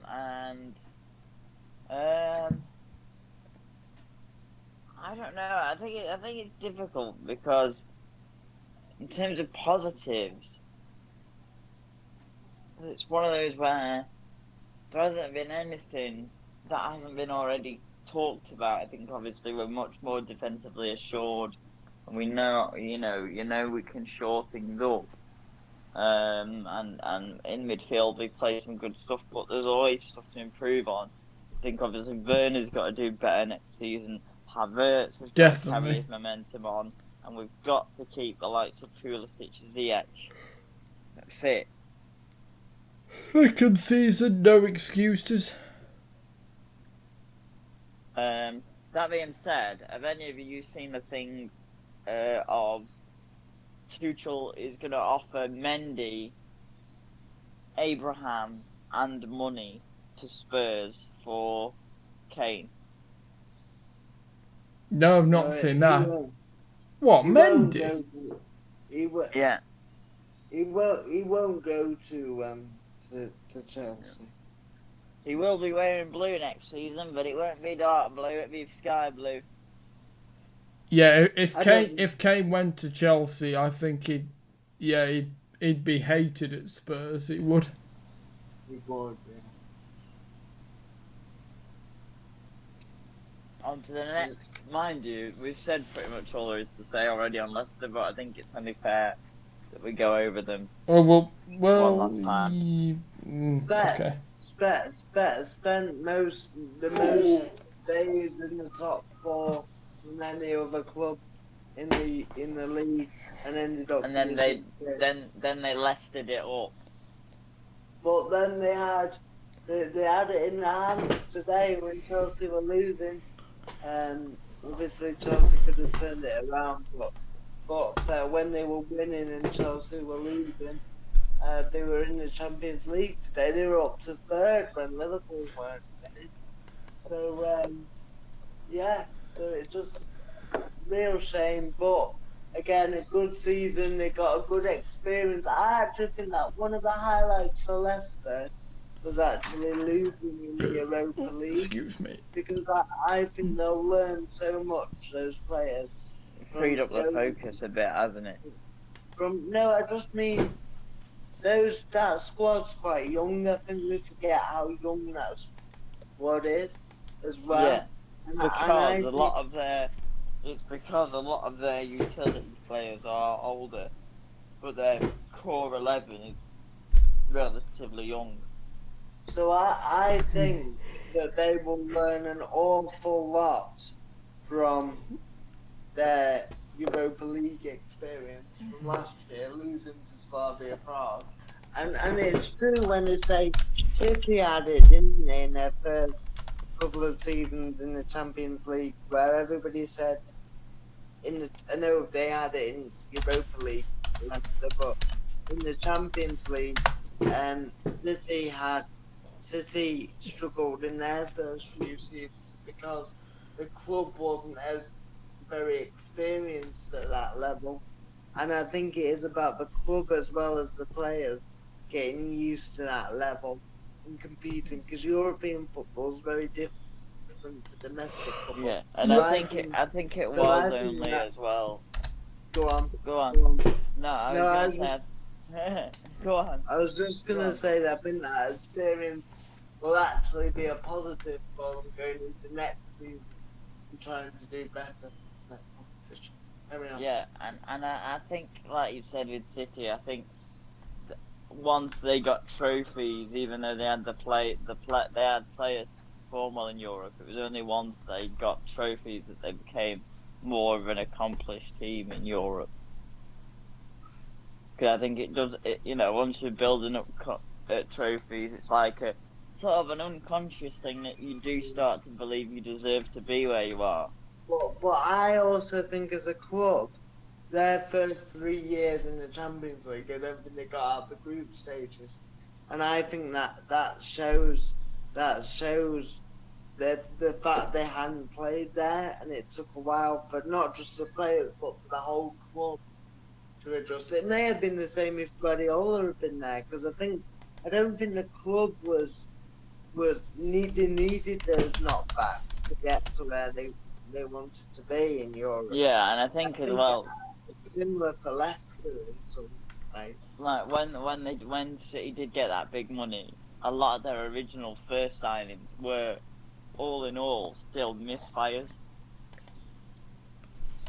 I think a lot of people think that as soon as City got the money, they were getting every transfer decision right, and it automatically turned into a trophy machine, and it didn't. It still took them, a few seasons to. But the club has to change, doesn't it? It's not just about. There's a mentality around a whole football club. It's not just about the players; it's a club thing. You that's look at. Sorry, carry on. No, I was going to say that's why it works for Leicester. It's like when Wes Morgan retired, I didn't see the manager, Brendan Rodgers, make a statement. I saw a statement from the chairman, and it was a massive statement, all about what a big brother to everybody at the club Wes Morgan is. I'm like, you wouldn't get an Abramovich or the Glazers doing something like that. You wouldn't. I just think, what makes it easier for Leicester is that something we've highlighted a lot, which is the absolute quality of their ownership, and I think there are more trophies in Leicester's future for me. There is. They're all they've transformed from a lower mid-table to relegation fodder to competing with the upper echelons of the league, and I think it's an inspiration. I think it's an inspiration to everyone, and I think it's a shame that in a way they didn't get the top four, because it would have been another kick in the top six's teeth. But the fact that they finished in the top six, I suppose, re-emphasises all the Super League talk, because that's twice now in a row that they've finished in the top six. Yeah, and just finally on Leicester, I don't know whether you saw, but there's a thing going around on Facebook. I've seen it on multiple football pages about Brendan Rodgers and his achievements. Got Swansea promoted, and then they finished 11th. Went to signed Coutinho at Liverpool and got them to second place. The first team in Scotland to have an unbeaten season since 1899 when he was at Celtic, and then an FA Cup trophy for Leicester, and then at the bottom it said one of the best managers in the last 20 years. Now, it's a big statement, that. I'm not sure he could become that. I know people that have been around him have said that he's as good as anybody, and you've got to put it into perspective with the budget as well. All these teams above him and below him in Tottenham and Arsenal all have more money. There's no doubt about that. Not saying Leicester are like a Burnley, they're not poor, but yeah. But again, it shows to me that the club do things right from top to bottom, and we talk about the way clubs are run. Everybody's in it together, from the cleaner to the that does the toilets to the match day announcer. Nobody, it is that club. Yeah, and that's the thing that what I think a problem of the Premier League. You're right, Will. Yeah, just need to blow my nose. Go on then. What I think one of the problems is with the Premier League and the lower leagues is lower league clubs are so connected to the fans with only the exception of one or two, maybe like a Blackburn with the Ben Keys or, you know, people like that. There are still a few that have a pretty bad disconnect. But lower league clubs are so every single one you say, oh yeah, it's a family club, it's this, it's that, it's blah blah blah, and in the that kind of, because of this sort of superstardom, as you would, of the Premier League, that fan-run club and being able to like go out in the town and have a beer with the fans, or we've all, especially me, because I sit and listen to football podcasts. I sit and I hear stories about players from even 20 years ago, and they could just go to the local pub, just have beers with fans, and like that's the sort of thing to feel like they are a human being. I think when players have bad times now, they get absolutely battered, like Jesse Lingard did, or Gareth Bale does, or coincidentally, Mr. I don't listen to the BBC and the media and blah blah blah. All the ones that Will hates, the ones the media paints as bad people. But I swear, it's not necessarily funny, is it? I think it's funny. But my point being is that that's what makes Leicester so different. Oh, boys, I'm just going to go to where. So could you continue on, please? It's alright, it's not like you were contributing much anyway. So yeah, that's just my opinion about it. And considering Will says we're pressed for time, which, well, I've got to be up at 7 o'clock in the morning, but we're not really for time, in my opinion. Oh my God, there goes the door. Oh, tell you what, he does need some proper WD-40 on that. We'll move on. I think again West Ham are a similar one. We've talked a lot about. What a great, sorry to interrupt. What a great season for West Ham. For me, and this is only me, David Moyes still has to be the manager of the year, just because of where West Ham were last year to where they are this year. They are chalk and cheese. I'd go for that. For me, there's probably about 4 or 5 that could do it. For me, I think obviously Pep, because no matter what. Yeah, you but say, it's easy. It's easy to say that though. No. That's why I was my first. You look at the progression that West Ham have made. Nothing. Hang on, then let me tell you my other 2. So, Rodgers for me. David Moyes or Bielsa. Yeah, I can see all them. Yeah. I see how well done Guardiola would be at my bottom of the list, just because I think the others, and then I don't think Rodgers would make it, but I think Leeds are a good shout, and I also think that West Ham for me, definitely. Yeah, just West Ham has got to do it, I think. Where they were, where they've alright, they missed out on Champions League football, but I tell you what, they have been fantastic this season. Yeah, absolutely. And like, don't get me wrong either, they have got some good players, but like,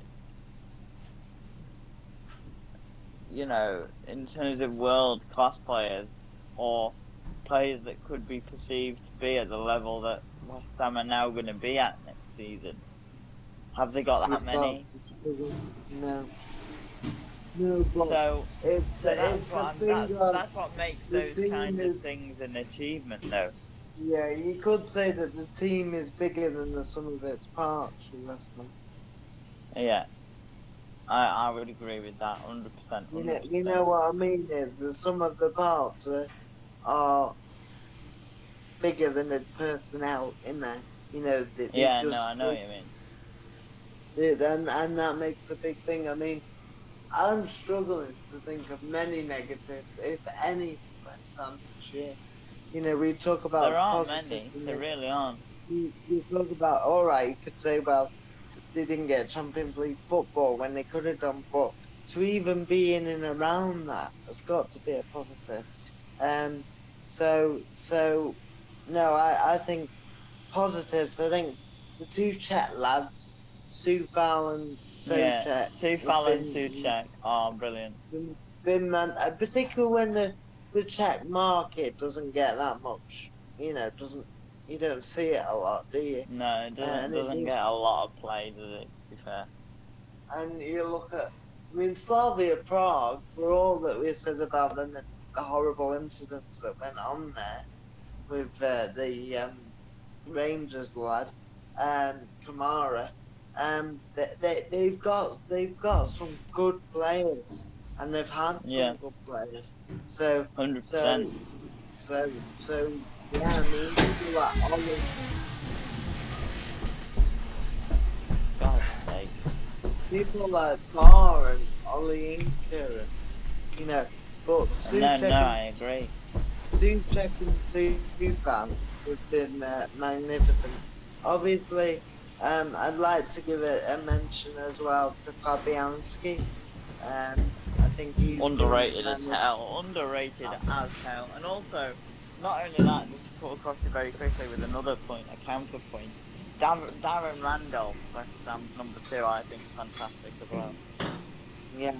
And also Aaron Cresswell. I've always liked Cresswell. I think he's a really good player. I've always liked him. 100%. Underrated.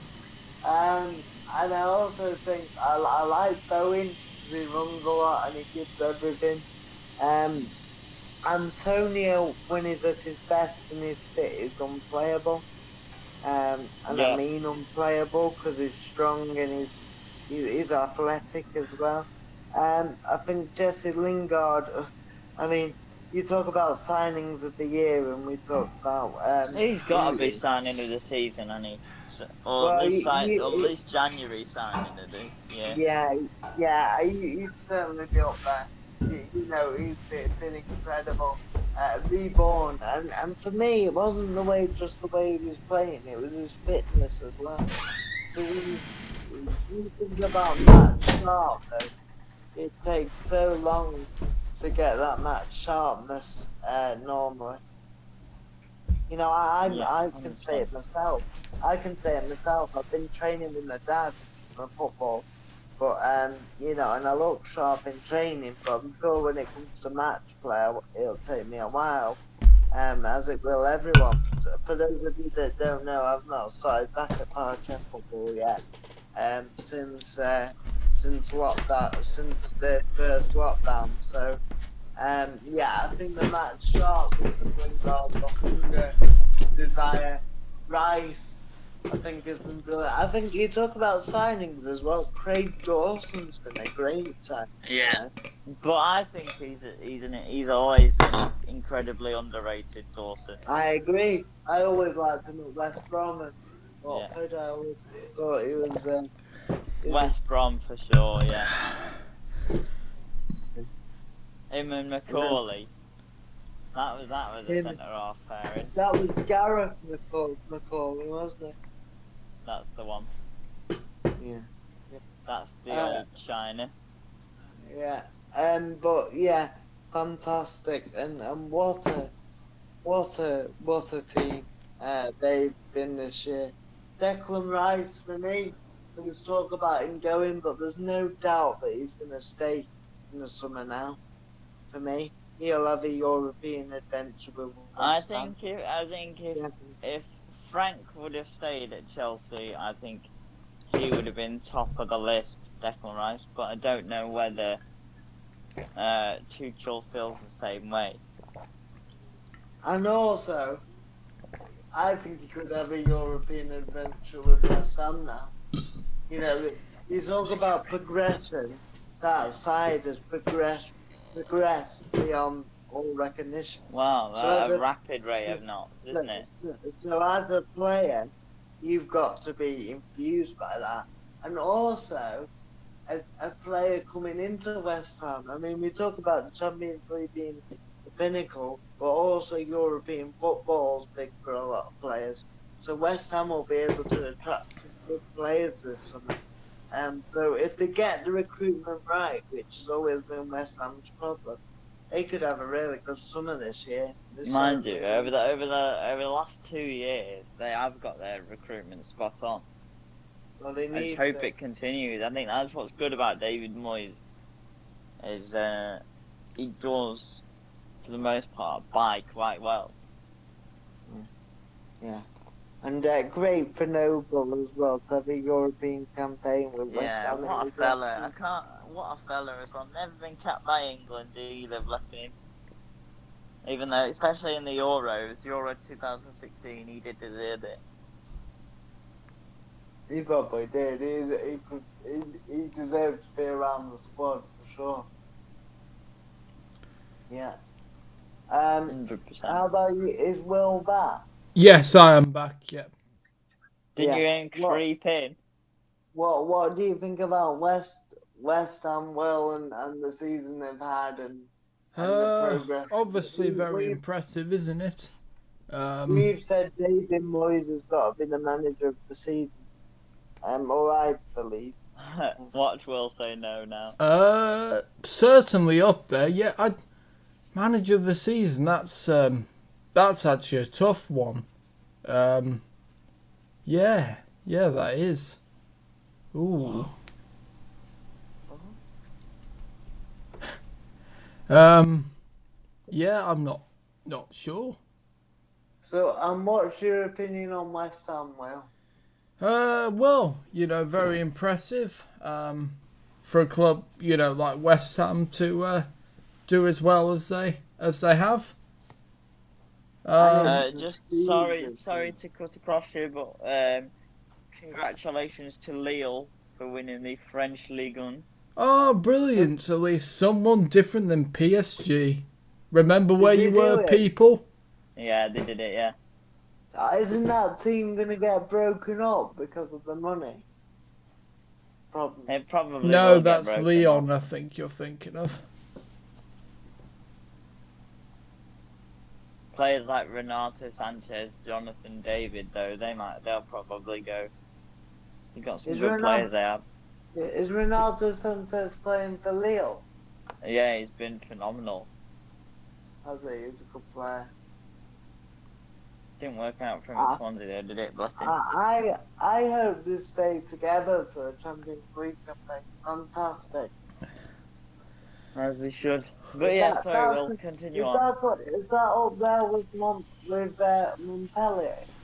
No, because I think the last team to win the French league after PSG or before PSG was Lille.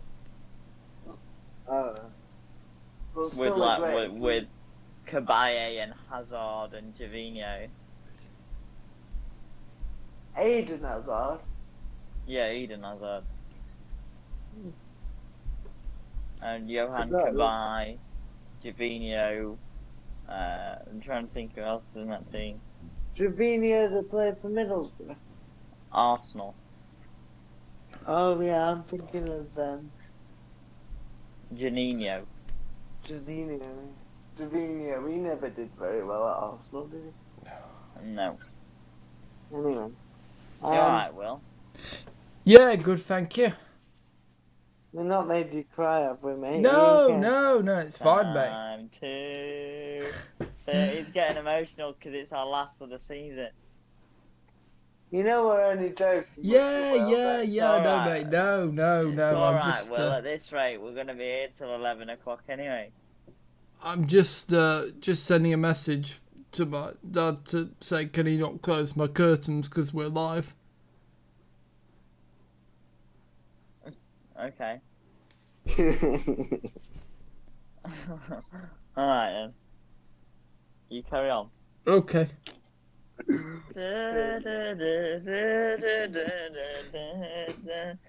But yeah, no, I'll let you guys talk about Spurs because but happy hammers. Let's face it, very happy hammers. The only thing I do. Go on. I was gonna say the only thing I do want to say about Spurs is I'm glad that Gareth Bale scored. Yeah. Spurs. I mean, where do you start? What a You know, funny we've gone team. from we've gone from a club in we've gone for a club in West Ham that have completely transformed, and then you go to Tottenham and with all their talent, you don't know where to start, do you? They just lost. That's what it is. They're lost. Yeah, I mean they played well second half today, but as a season, been awful. You know, I just think Mourinho's lost his edge a bit. You know, you look at the way they started, and they start. Let's be positive first. The start to the season Spurs made was excellent. Fluke. Well, I'm not sure it was a fluke. They were top of the league in November. No, I'm just showing Will what he should be like when we're talking about City and Liverpool. No, they did. They started well.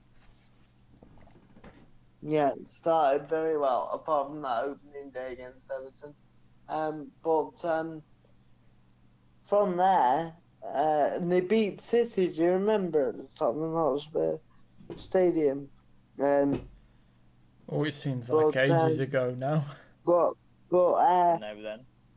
It all seems like a bit of a blur now. They were top of the league at that time. But I do think that from the Liverpool game onwards, you know, was it just before Christmas where Liverpool beat them narrowly? They actually played quite well, Spurs, and lost. And Liverpool went top at the time. From that moment on, they really struggled.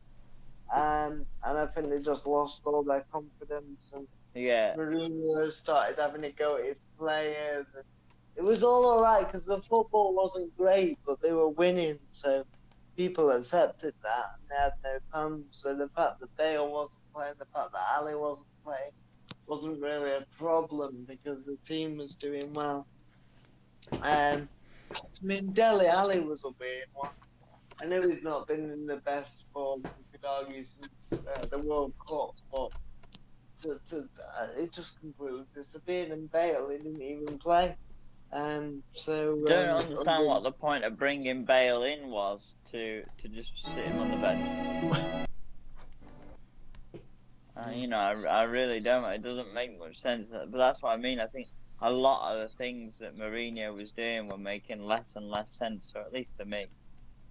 And I think he lost the dressing room through some decisions.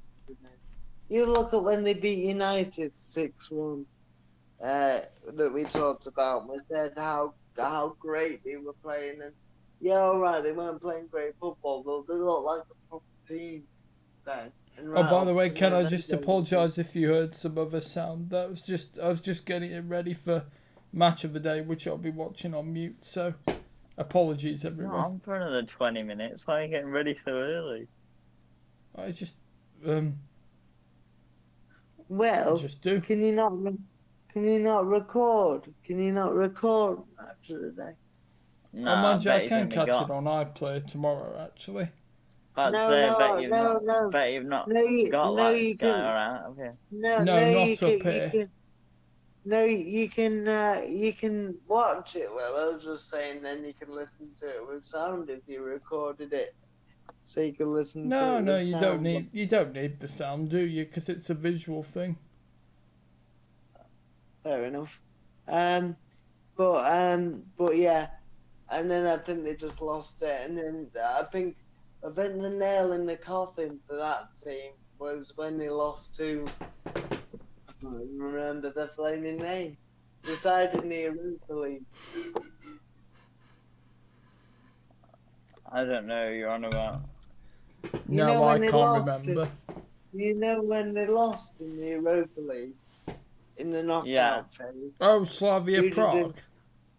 No, it wasn't Slavia Prague. It was what they called. Help me out, Jordan. Was it? Oh, Dynamo Zagreb. I pulled that out from somewhere. Yeah. Well done. So I think from there. Face, eh? No, I don't even know where that came from. just came out. It's a good But shout. yeah, but yeah, but but yeah, no, I think they lost. They lost the team. Um, I think individual players. I think Højbjerg, by and large, has been outstanding. Yeah. This season in his first year, Harry Kane has been awesome again. And actually, I think Mourinho did improve Harry Kane. I have to say, he I made him agree. more than, but it's probably the only thing he did do. Not that Harry Kane wasn't a great player before, but he became a complete player. I think he's the only player that's been the top of the assist chart this season, and is also top of the goal scoring charts in the same season. I think that's the first time that's ever happened. Because he finished ahead of Mo Salah. Um, so yeah, great season individually for Kane.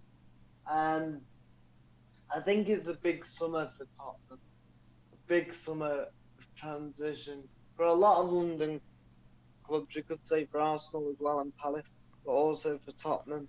I think if they lose Kane, and I say if because you don't know, it looks like he might be going, but you can't never say Yeah, I never. think that. Well, we talked about this literally 2 days ago, but I think they're going to lose Kane. Who knows? We will see. But I do think that they've got a lot of rebuilding to do at that football club. A lot. I think the days of Pochettino when they were nearly there, he could have kicked on there after that, but they just haven't. No. And I think one of Spurs' problems is you look at, and I'm Excuse me. comparing to Leicester again, but you look at that Leicester side that won the league, it's almost a completely different side now, to that side. All right, they sold a few players, but Spurs have got like 7 or 8 players that are still the same players that were there when they nearly won it. So, or Mm. could have won it. So I think that's the problem. I think the squad's got a bit stale. And I also think I feel sorry for Ryan Mason. I actually feel he did quite well because I think you look at the questions he had to answer about the Super League. In his first week in charge, he had to prepare for a cup final. He had Harry Kane leaving. Was being asked about that, and I think. But yeah, for Tottenham, I think there's a serious overhaul needed. Um, 100%. and there's some players you keep, Kane being one of them if you can keep him. Son, Ali, who've been through this. I just think. Excuse me, I think they need a new right back. And I think they need another. They need another centre. They need another centre half. Yeah, and but we'll see. We'll see. But I think they've disappointing with Spurs. They've made the Europe, the European Conference League. I think I saw that they were going to somewhere like where were they going? What the first if they got into the Conference League, they could go to somewhere like India or somewhere like that to play the first matches of that competition. Bloody hell, So, eh? India, did you say? yeah, or it might have been Moldova or somewhere like that, somewhere in Moldova. Moldova are a European country, so I can imagine it'd be Moldova. Oh yeah, not India, because India aren't in Europe. Yeah, of course. But Moldova or Andorra or somewhere like that, they could probably play. So, yeah. Yeah. All hail the European Conference League. Oh, it's a Boo. stupid More idea. like. All hail more money for UEFA. No, I think it's actually a good idea in some ways because I think the lesser teams, like, will get to play against teams of their own sort of stature. You know, like your Moldovas and your teams like that. But I don't think anybody from our country should have been in it. I would have just scrapped 7th place of being in the Europa League qualifiers and just said the top 6 get into, 6th and 5th, and either the winners of the FA Cup and the League Cup still qualify for it. So, Mark my words, there'll be more injuries. There'll be loads more injuries. God. You're on one tonight. anyway. Man, But, you've been on one every night for the past like 2 weeks. But yeah, I think it's very interesting. I think we'll have to wait and see, and I'll pass over to you boys to discuss a little bit more about Tottenham Hotspur. I've got nothing more to say about Spurs that I haven't already said. Yeah, I think we've already said lots about Spurs, so better move on. Nuno going there, possibly? He'd be the perfect choice in my eyes. Yeah. I don't think so. You don't? I think he'll go there, but I don't think he'll do much. No, Well, we'll see. I give him a chance. I think it's a big job for any manager, especially if Kane goes. And then Son says he wants to go. Oh yeah, if Kane goes, it's a serious job. Right. Shall we move on? Yep. Certainly.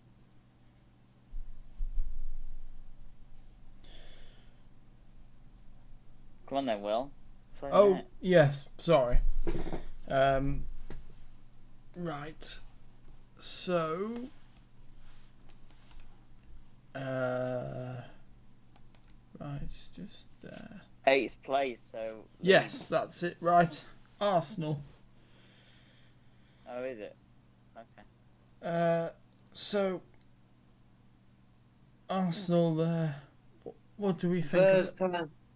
First time they missed out in Europe for like 30 years in it or something. Oh, sounds about right. Yeah, not good enough. Not good enough this season. No. I'll let you guys talk about those because I talked a lot. Again, this is sort of the problem of doing this stuff. Though. The only thing is, it's like everything I've got to say, we sort of already said. Yeah. And everything that I've said is... We haven't about Arsenal, really. Yeah, but... No, I don't mean... No, Sam, we don't mean on this particular one, but we just mean throughout the season, you know? Oh, I mean on this one, though.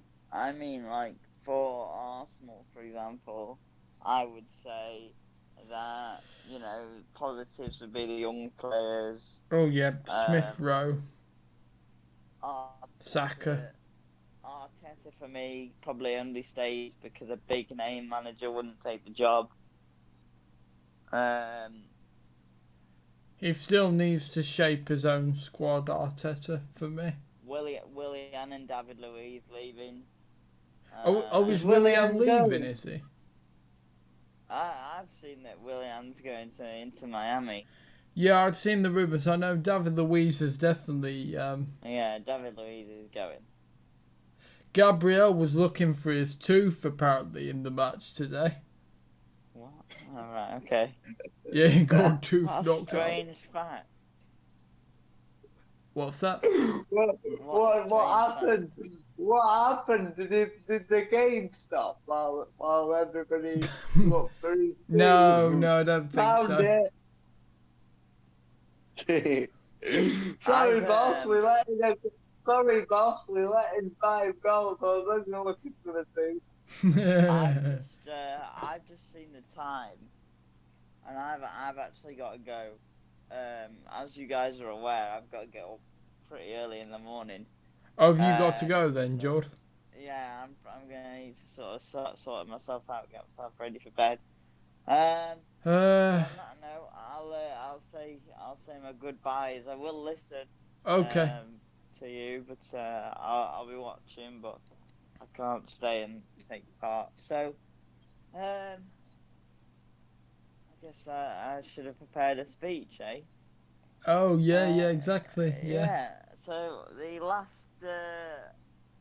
just to say as well, if we're gonna do like young player of the season, goal of the season, game of the season, blah blah blah, I think player of the season this season has been Ruben Diaz. Yep, I'd agree with that. Signing of the season this season has been Diaz. Young player of the season has been Phil Foden. Between him and Saka for me. Fofana's a shout, but I'd have to say Foden. I think game of the season and moment of the season as well as Villa beating on Liverpool 7-2. Yes. You could say moment of the season was Alisson's header. Yeah, but I'd say you could say that. And yeah, so obviously we are ditching the weekly format from next season. It's gonna be sad. I think there's gonna be a little bit of a gap missing in my life. I think, you know, these weekly get-togethers are really important and really special for us. So yeah, not much to say really, and I really do have to get off. So enjoy the rest of the show, boys. Have a good time, and I'll speak to you at some point during the week, maybe. Yeah, definitely. And yeah, good luck, mate. Enjoy your experience, mate. Yes. We shall see. My mum keeps telling me I'm gonna hate it, which isn't making me feel much better about it. But we'll see what happens. All the best right, with your experience, mate. And yeah, we'll speak to you soon. All right then, lads. See you later. All right. Cheers. Bye. Bye. Okay, so what's that? Sorry. 2 left standing. Oh yes. Sorry, yeah, I was confused by that. Yes, sorry. Right, ready to move on to Leeds. Yeah, Arsenal have got a massive rebuilding job there. Yes, it's a big summer for them, isn't it? One thing for sure is they can't have a season like that this year next year. No, and if Arteta, I think they're going to give him until Christmas, I believe. Well, from what I've read, and if it's not better by Christmas and they start the season poorly, then Arteta will be out the door, which I think is fair enough. Yeah. Right, yeah, I think. Are you ready to move on to Leeds United? Yeah.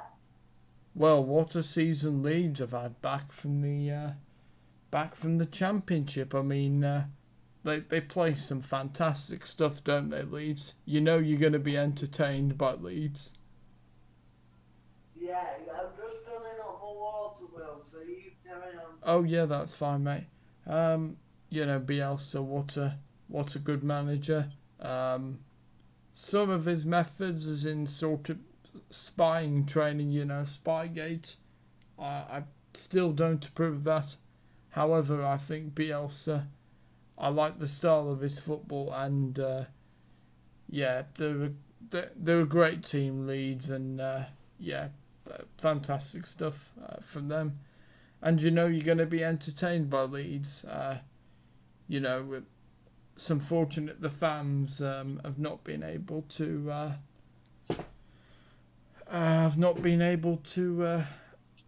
for the majority, you know, see Leeds you know, play back in the Premier League. But you know, hopefully next season fans will get to really enjoy seeing Leeds, and Bielsa, I believe, I'm not sure if it's official or not, but he's going to sign a 1-year contract extension. He only does 1-year contracts. Well, I think that's a good thing because take it season by season. I don't think really like a 5-year contract. That I think players and managers really should just do it a season, especially with football. Things can change so much. Yeah, I mean, I'm not sure about that, but I think it's just the way Marcelo Bielsa is. He's a genius, but he's a bit quirky, and I mean that in the nicest possible way. Nobody quite like Marcelo Bielsa, and his team playing his image. Quirky as well. I do wish he would, learn some, English, because his press conferences, they do stand out like a sore thumb, really. I do think, though, Will, he can actually speak quite a lot of English. If you listen to him on the sideline, he talks to the players in English. I just think he's not confident enough to do an interview in English. All right, well, yeah, I suppose. I don't know. It's just it feels odd, really. But I have to say, the way Leeds play, they are fantastic. Win, lose or draw, you're going to be entertained. And the fitness of those. They've Leeds not had players. many injuries, have they, Leeds, actually? No, and they play relatively the same side all the time. Yeah. And they look as springy and as they look like they've just started the season, let alone ended it. They've been. I know they've not had Europe to contend with. No. But they are super fit, Will, and I mean the way they play is so demanding, and yet they look like the fittest side in the league. Oh, of course, mate. Yeah. I get that. But yet they look super fit, don't they? So they do, absolutely. Yeah, it's not one of them seems to be tiring. No, and Bielsa deserves huge credit, and his staff, for that, and the whole squad, and brilliant. And Leeds never looked like going down at any point, did they? No, they conceded a lot of goals at one point, but well, that's how they play, isn't it? They score lots of goals but concede at the other end. And I don't think Bielsa will change his style, will he? No. Why should he? No. Why should he? Because when you're gonna get entertained. I do think defensively they probably need to be a bit more tighten up a bit. Yeah. Because it'll be interesting to see if Leeds get second season syndrome, but we will see. Yes, definitely. The second season is always harder than the. As we found out with Sheffield United, yeah. Absolutely. Okay, ready to move on? But they are unique and they are fantastic. So, yes. Yeah, even as a United fan, I enjoy watching Leeds. Right, ready to move on. So, Everton. They've been Everton, a weird one, haven't they? They're only making 10th in the end. What a strange season. I'll let you have your say on Everton first. Dominic Calvert-Lewin, I thought, he started the season really well. And I thought he was going to be, one of the first names on the England team sheet. But now I'm not so sure. Certainly from the start. Well, I had a Harry Kane on the team sheet. Well, I thought it would have been potentially Calvert-Lewin up top and Kane in his sort of deeper role. Oh, right, playing them together. Yeah. But no, I don't. I think Calvert-Lewin definitely wouldn't start for England now. Oh no, he won't. He won't. He won't. He won't. It wouldn't work, Calvert-Lewin and Kane together anyway, I don't think. Well, they There's played not, together, I'm pretty sure. there's just not enough pace between them. And yeah, Everton. Yeah, it's been a funny season for them, and you know, Pickford. Well, he he does make quite a lot of errors, but he again does make some crucial saves as well. I think he is, though, you know, clinging on to both Everton and England, if I'm honest, Pickford. Yeah, it'd be my number one. Even if Pope's fit. Just for the way England play, I'm not saying he's a better keeper than Pope, but for the way England play. I do think that excuse me. I do think that Everton, you look at their season, they started so well, didn't they, with James Rodriguez and Calvert-Lewin, They did, yeah. and they had Decore and Alan. I think they spent well, but yeah, and they were top of the league for in the early weeks. Oh, of course, yeah. Yeah, and then I'm not saying we expected them to finish top, but they've been fighting. They were fighting for top four till a few weeks ago, and then that faded. And you thought, well, okay, they'll probably still get into the Europa League. But no, they ended up finishing 10th, which I know it's tight. I mean, there's about 4 points between them and Tottenham, I think. But to finish 10th after the promising season they had, there's got to be a disappointment for Ancelotti and everyone concerned with Everton, because I think their target was Europa League football, and let's be honest, European football, and let's be honest, it was a realistic target, and for most of the season they were in the European position. But, Is his job in danger, do you think, Ancelotti? No. He'll have another summer of spending some money and I think you've got to remember that Alan was injured for a while, and Decore, I think that was a big both of those were injured for a while. Decore has only just come back, and Alan a few months ago, and Rodriguez was injured. And I think when you lose Everton's first 11, 12, 13 players are very good, but when you lose a few of those, they haven't really got the depth. No, a bit like of Southampton, which will come onto in a minute. Haven't got the depth in the squad if a few get injured.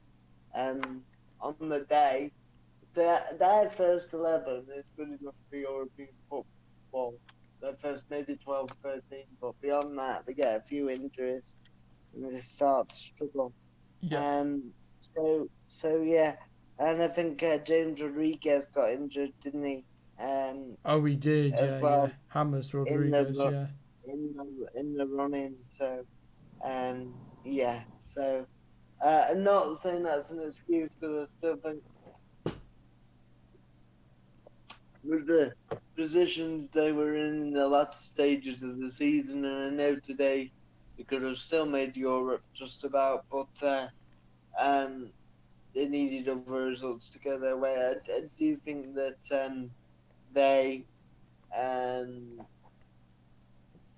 they should have made it probably to Europe, but they missed out, and they've only got themselves to blame, really. Yes. I think Moise Keane should stay, as in from an Everton perspective. I think he deserves another chance. He'll probably want to stay at PSG and play Champions League football, but if I was Everton, Everton are in a strong position. I wouldn't let him go. So, yeah. Okay, fair enough. I think we're ready to move on now. Oh, I am certainly to Yeah, yeah. Halfway there. Aston Villa. Great season for them. Really great season. Yeah, fantastic. Another massive improvement from where they were Absolutely, last year. yeah, massive. Because if you think they last season they just about managed to cling to safety, didn't they? They did. And if the season last year had been decided by points per game, it would have gone down. Right. You know, if rather than doing Project Restart last year, Oh, yes. Sorry, yes. they would have gone down last year if it hadn't been Yes. played. Yeah, I mean, I don't know if you want to go through some of the recruitment of Villa.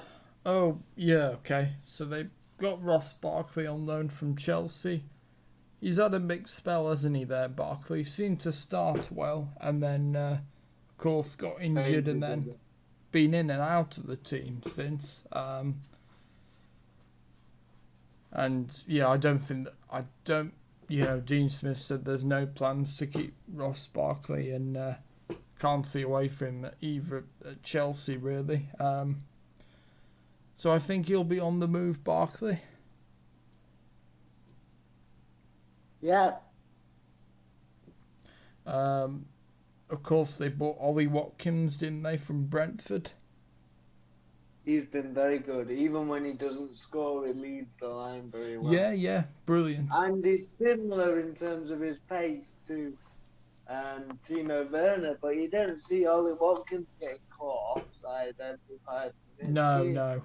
Ollie Watkins has proved he's really suited to the Premier League, pretty much like a glove, hasn't he? Yeah, he's got a chance of getting in the England squad, not in the first 11, of course, but in the squad. Oh, yeah, certainly I would think he'd be up there. Yeah, at least an option to come off the bench. And of course, for me, Martinez from Arsenal, the goalkeeper. You could argue with the impact he's had from Villa and the problem for Villa and the problems they had with the defence last year, that he's been the signing of the season. Oh, he has, yeah, he's been fantastic. And Arsenal, what a mistake letting him go, Martinez. Would you play him instead of Bernd Leno? Yes, I think I would, because I would. Martinez. I think he's a better goalie. Martinez hasn't made many mistakes. Leno, though, has. He's made quite a few mistakes, actually. I agree. I think Martinez is a better keeper than Leno. Yeah. And, I think it was a mistake for Arsenal to let him go, Martinez. But never mind. Arsenal's loss is Villa's gain. He's certainly proved that. And, Tom Heaton hasn't been able to come back into the team because Martinez has just been so good. A great backup goalie, though. Yeah, definitely. Not bad as a backup. You can't get much better than that. No, an England veteran, former Burnley and United old boy, Tom Heaton. So, yep. And also, you look at the signing. I mean, John McGinn's a great player. I like John McGinn. Yeah, he's good. And Bertrand Traore's played well. Yep. Yeah, he has. Yeah, he's. Really nice. And of course, well, who else but Jack Grealish? I mean, I know he's definitely not a new signing, but just what a player Grealish has been, and yeah. Got to start in the Euros for me, and I don't think he will, but I'd start him. Oh, of course, yeah. I think after the season he's had, yeah, of course, yeah, he'd be starting for me. Keep Rashford on the bench. Well, yeah, But, because I don't think Rashford has done particularly well really this season. no, we like Marcus, don't get me wrong. Oh, of course, yes. He's one of our own, as they say. However, saying that though, whenever he's played for England, he has pretty much always delivered. I think largely. Yeah, So true. it's But yeah, they've done brilliant, and I think they've matured really well as a side, haven't they, Villa? And they've got the recruitment right. They didn't buy loads of players because they brought in quite a few the year before, who I think they were smart, weren't they? They knew the areas who they needed to strengthen, and they did. I think they settled down the players that came into the Premiership and the ones they brought this year. And I think they added great quality where they needed to. Matty Cash and the one. Oh, of course, yeah. From Nottingham Forest, wasn't he? Absolutely, he sure was. Matt Target, I know he played From last Southampton, year, yeah. He's played well this year. He has, yeah. So yeah, great season for Villa. I think it's the highest finish in the Premier League for 10 years. And nice to see them back. Brilliant. Nice to see them back in the league with not being near the bottom of the league. It is, and it's good to see, particularly because Dean Smith is a boyhood Villa fan. To see him doing well is... I like him as well. I think he's a really nice guy. He looks like a real Oh yeah, he's not afraid to say what he thinks as well. I've got huge respect for Dean Smith, really. Yeah. He looks a nice fella as well, I think. He does, yeah. Just can tell somebody's a nice guy. Yeah, he just looks, I don't know, he just looks like he's got a warm heart. You know what I mean? He gives me that impression. Yeah. But I'm sure he can be ruthless when he needs to be. Oh, of course. All managers need to not be too ruthless, but also ruthless when they need to. And Villa could have made Europe, but I wouldn't be too disappointed if I was a Villa fan. I think they fell away a bit in the middle, but they certainly recaptured. I think Villa have had a fantastic season. I don't think anybody can disagree with that. Being comfortably mid-table, having played some good football, beating Liverpool, Chelsea, I thought they were to beat Liverpool, but 7-2. That was amazing, wasn't it? I remember we were doing this show, weren't we? And just being absolutely stunned. 7. Can you remember? I was laughing, wasn't I? I was on the floor. I was nearly peeing myself. That was. To be fair, everything Villa hit that day did go in. Like there were loads of deflections and stuff. So luck was definitely on their side, but they did play well. Yeah, and momentous stay. I think what stopped Villa's momentum, and this isn't an excuse, but around Christmas time, the whole squad got COVID. Oh, of course they did, yeah. Whilst they recovered from that, I think it disrupted their rhythm. Yes. Because they're in such a good rhythm, and then that just disrupted it, and it took them a while to get it back. But still a great season for Villa. I like Dean Smith. Yeah, and Villa are a big club. No mistake about that. I think they're a founder member of the Football League as well, Aston Villa. So, yeah, great to see them. Yeah, so great job. Strengthen again in the summer. And have you got anything else you want to say? No. I've said everything I needed to say about Villa, and I want to try. Obviously not too speeded up, but there's still quite a lot to still get through. So otherwise, we'll be here all night. Yeah, we've been here for 3 hours 27 minutes. Gosh, that must be almost a record for a stream that I've done. that we've I done. think the transfer deadline day was a long one. But, It was, yeah. Anyway, right, the next team, Newcastle United. Finishing in a comfortable 12th in the end after their struggles. Do you want to talk about Newcastle? Yes, Newcastle. Bruce. Newcastle have been very up and down, haven't they?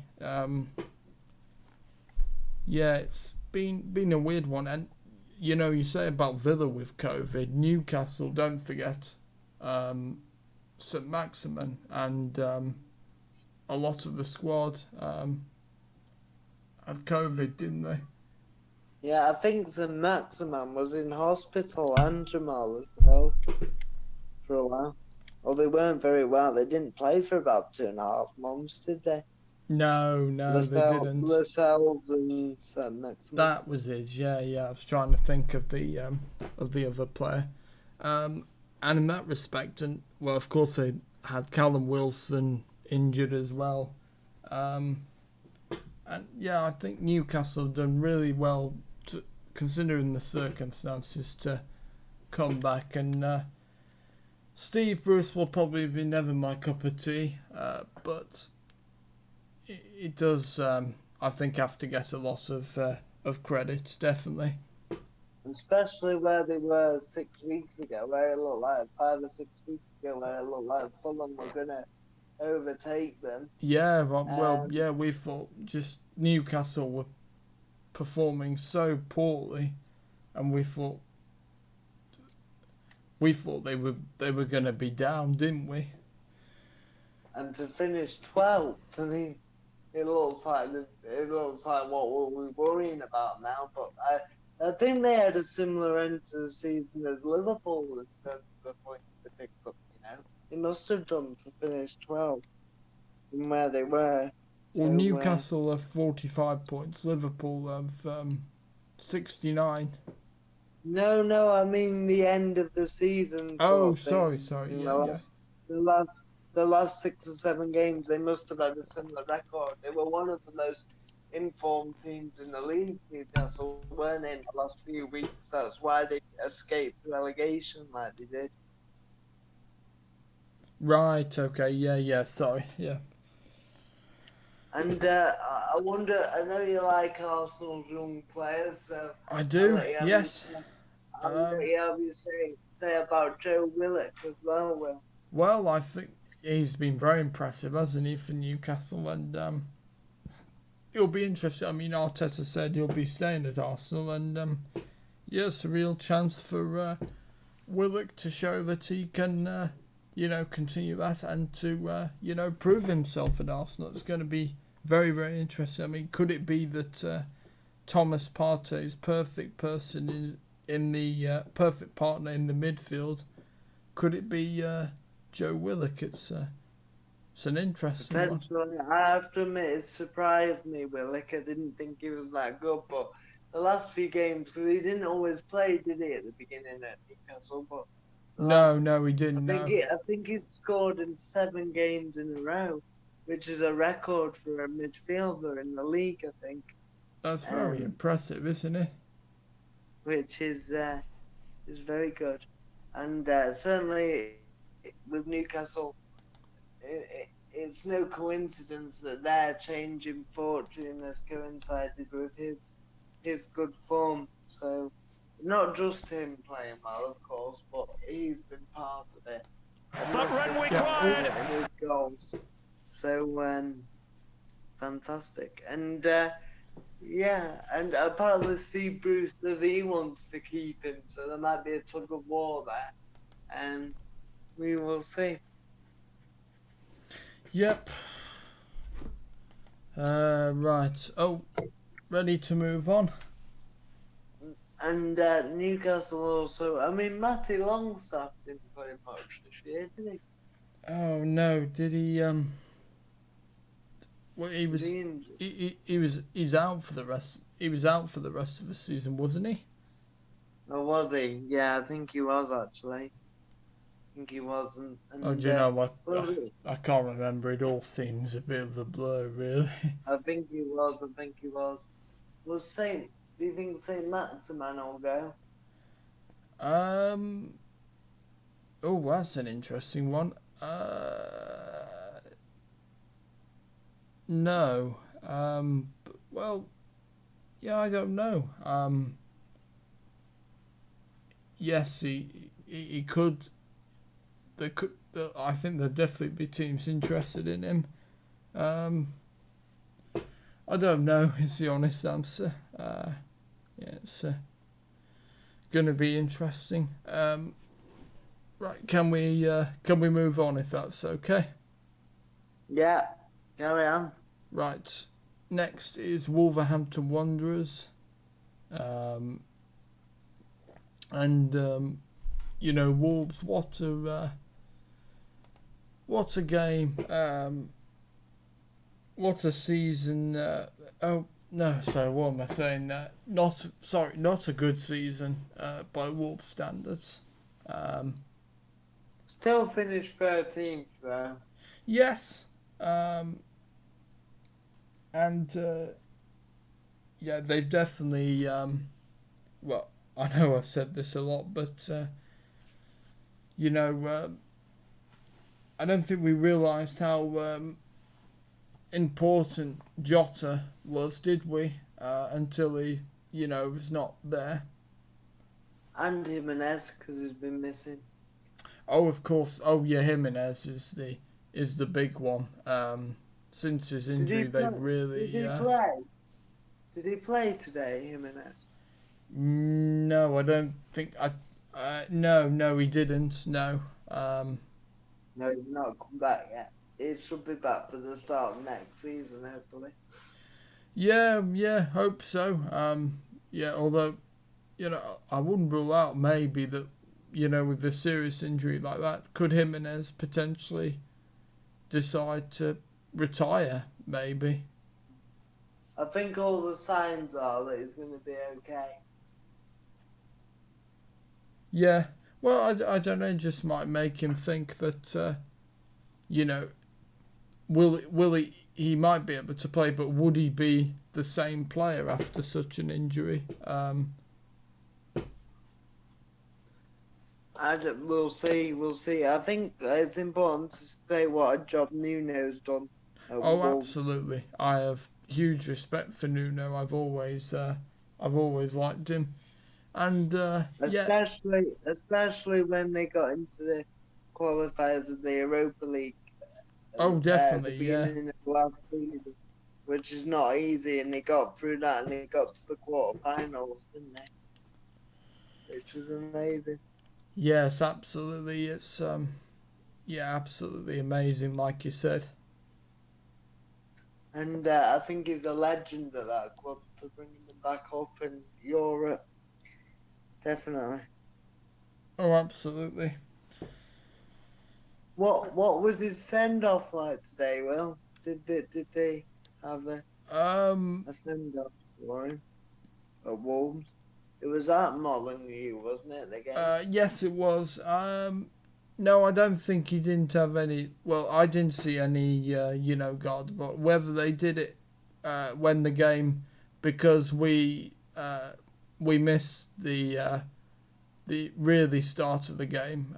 One, because my family were finishing watching a film, and obviously I'd come off doing, the show with you guys. So I don't know, is the honest answer, but I didn't see one, so.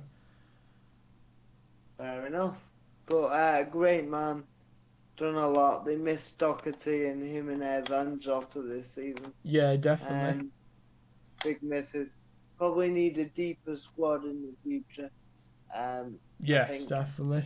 They need to bring in some reinforcements. Martinez's not going to last forever.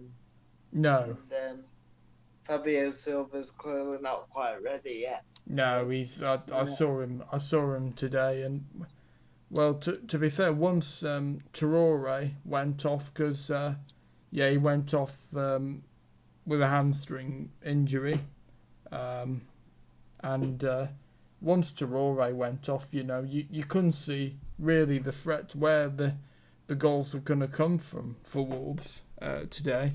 So yeah, they I definitely do feel need to. sorry for him because he's been brought in for the future, and yeah, he's had to be drafted in a lot earlier. Oh, Traore. So, no, Fabio Silva Oh yes, yes. Sorry, yes. Yes, it's a because big, of Jimenez's injury. big boots to fill, and really a big responsibility, isn't it? At his age as well, he's probably not ready yet. No. He's only, what is he? 19 maybe. 18. 18. Wow. So He's that's just turned 9. I think he turned 19 last week, actually. so he is a young lad. So it's big responsibility, big shoes to fill, and yeah, it's obviously it's come too soon, hasn't it, for him? But Yeah. you know what can you do? Good experience for him, and Oh, of it'll be course. Yeah. interesting who's going to be a new Wolves manager. Well, Ooh, that's an interesting one. Yeah, who do I think would be in the running? Thomas Frank, if Brentford don't go up, Thomas Frank. Yes, he'd be a good shout, wouldn't he? Plays some good football, doesn't he, at Brentford? That's what I was thinking, because Wolves have always played good football. And I believe that Thomas Frank is quite good with young players, isn't he? Yeah. But So, I don't think he'll leave. I don't think he'll leave if Brentford come up. Though. Oh no! If Brentford do come up, then I think he'll definitely stay with them. If they don't, though, yeah, it's potentially. Obviously. Oh no! Of course, Mourinho's going to Roma. So of course he can come. Lampard. Yes, Frank Lampard maybe. Although, I reckon he'd go to Palace. I reckon. But a chance he could go there. Yeah. Oh yeah, I don't know, but whoever does, take over from Nuno. Yeah, again, big shoes to fill because of what Nuno's done over the past 4 years. We talk about big boots to fill with Jimenez and Jota and Doherty and the players that left and have been injured. But Nuno's a big guy. Big manager to fill. Absolutely, yeah, and I'm sorry to see him. Sorry to see him go, Nuno. But who knows? Maybe, like we say, maybe he'll go to Tottenham, and we'll still see him in this league. So, yeah, who knows? Yeah. Right, are we ready to move on? Ready to move on, buddy. Okay, so the next team is Crystal Palace. We were talking about them before. Pretty much the same from Palace. Solid, but not spectacular, really. Roy Hodgson, obviously, whoever takes over again there after Roy Hodgson announced that he'd be leaving. It's certainly going to be interesting. It could be potentially a huge summer of change for Palace because thanks to their messy contract situation, there's loads of players out of contract as well, which I think Steve Parish has potentially really messed up there.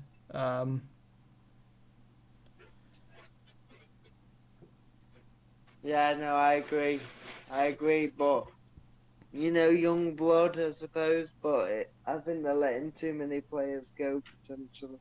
Especially, someone like Gary Cahill, who's, calm and, experienced, a player who's pretty much done it all, hasn't he? Absolutely.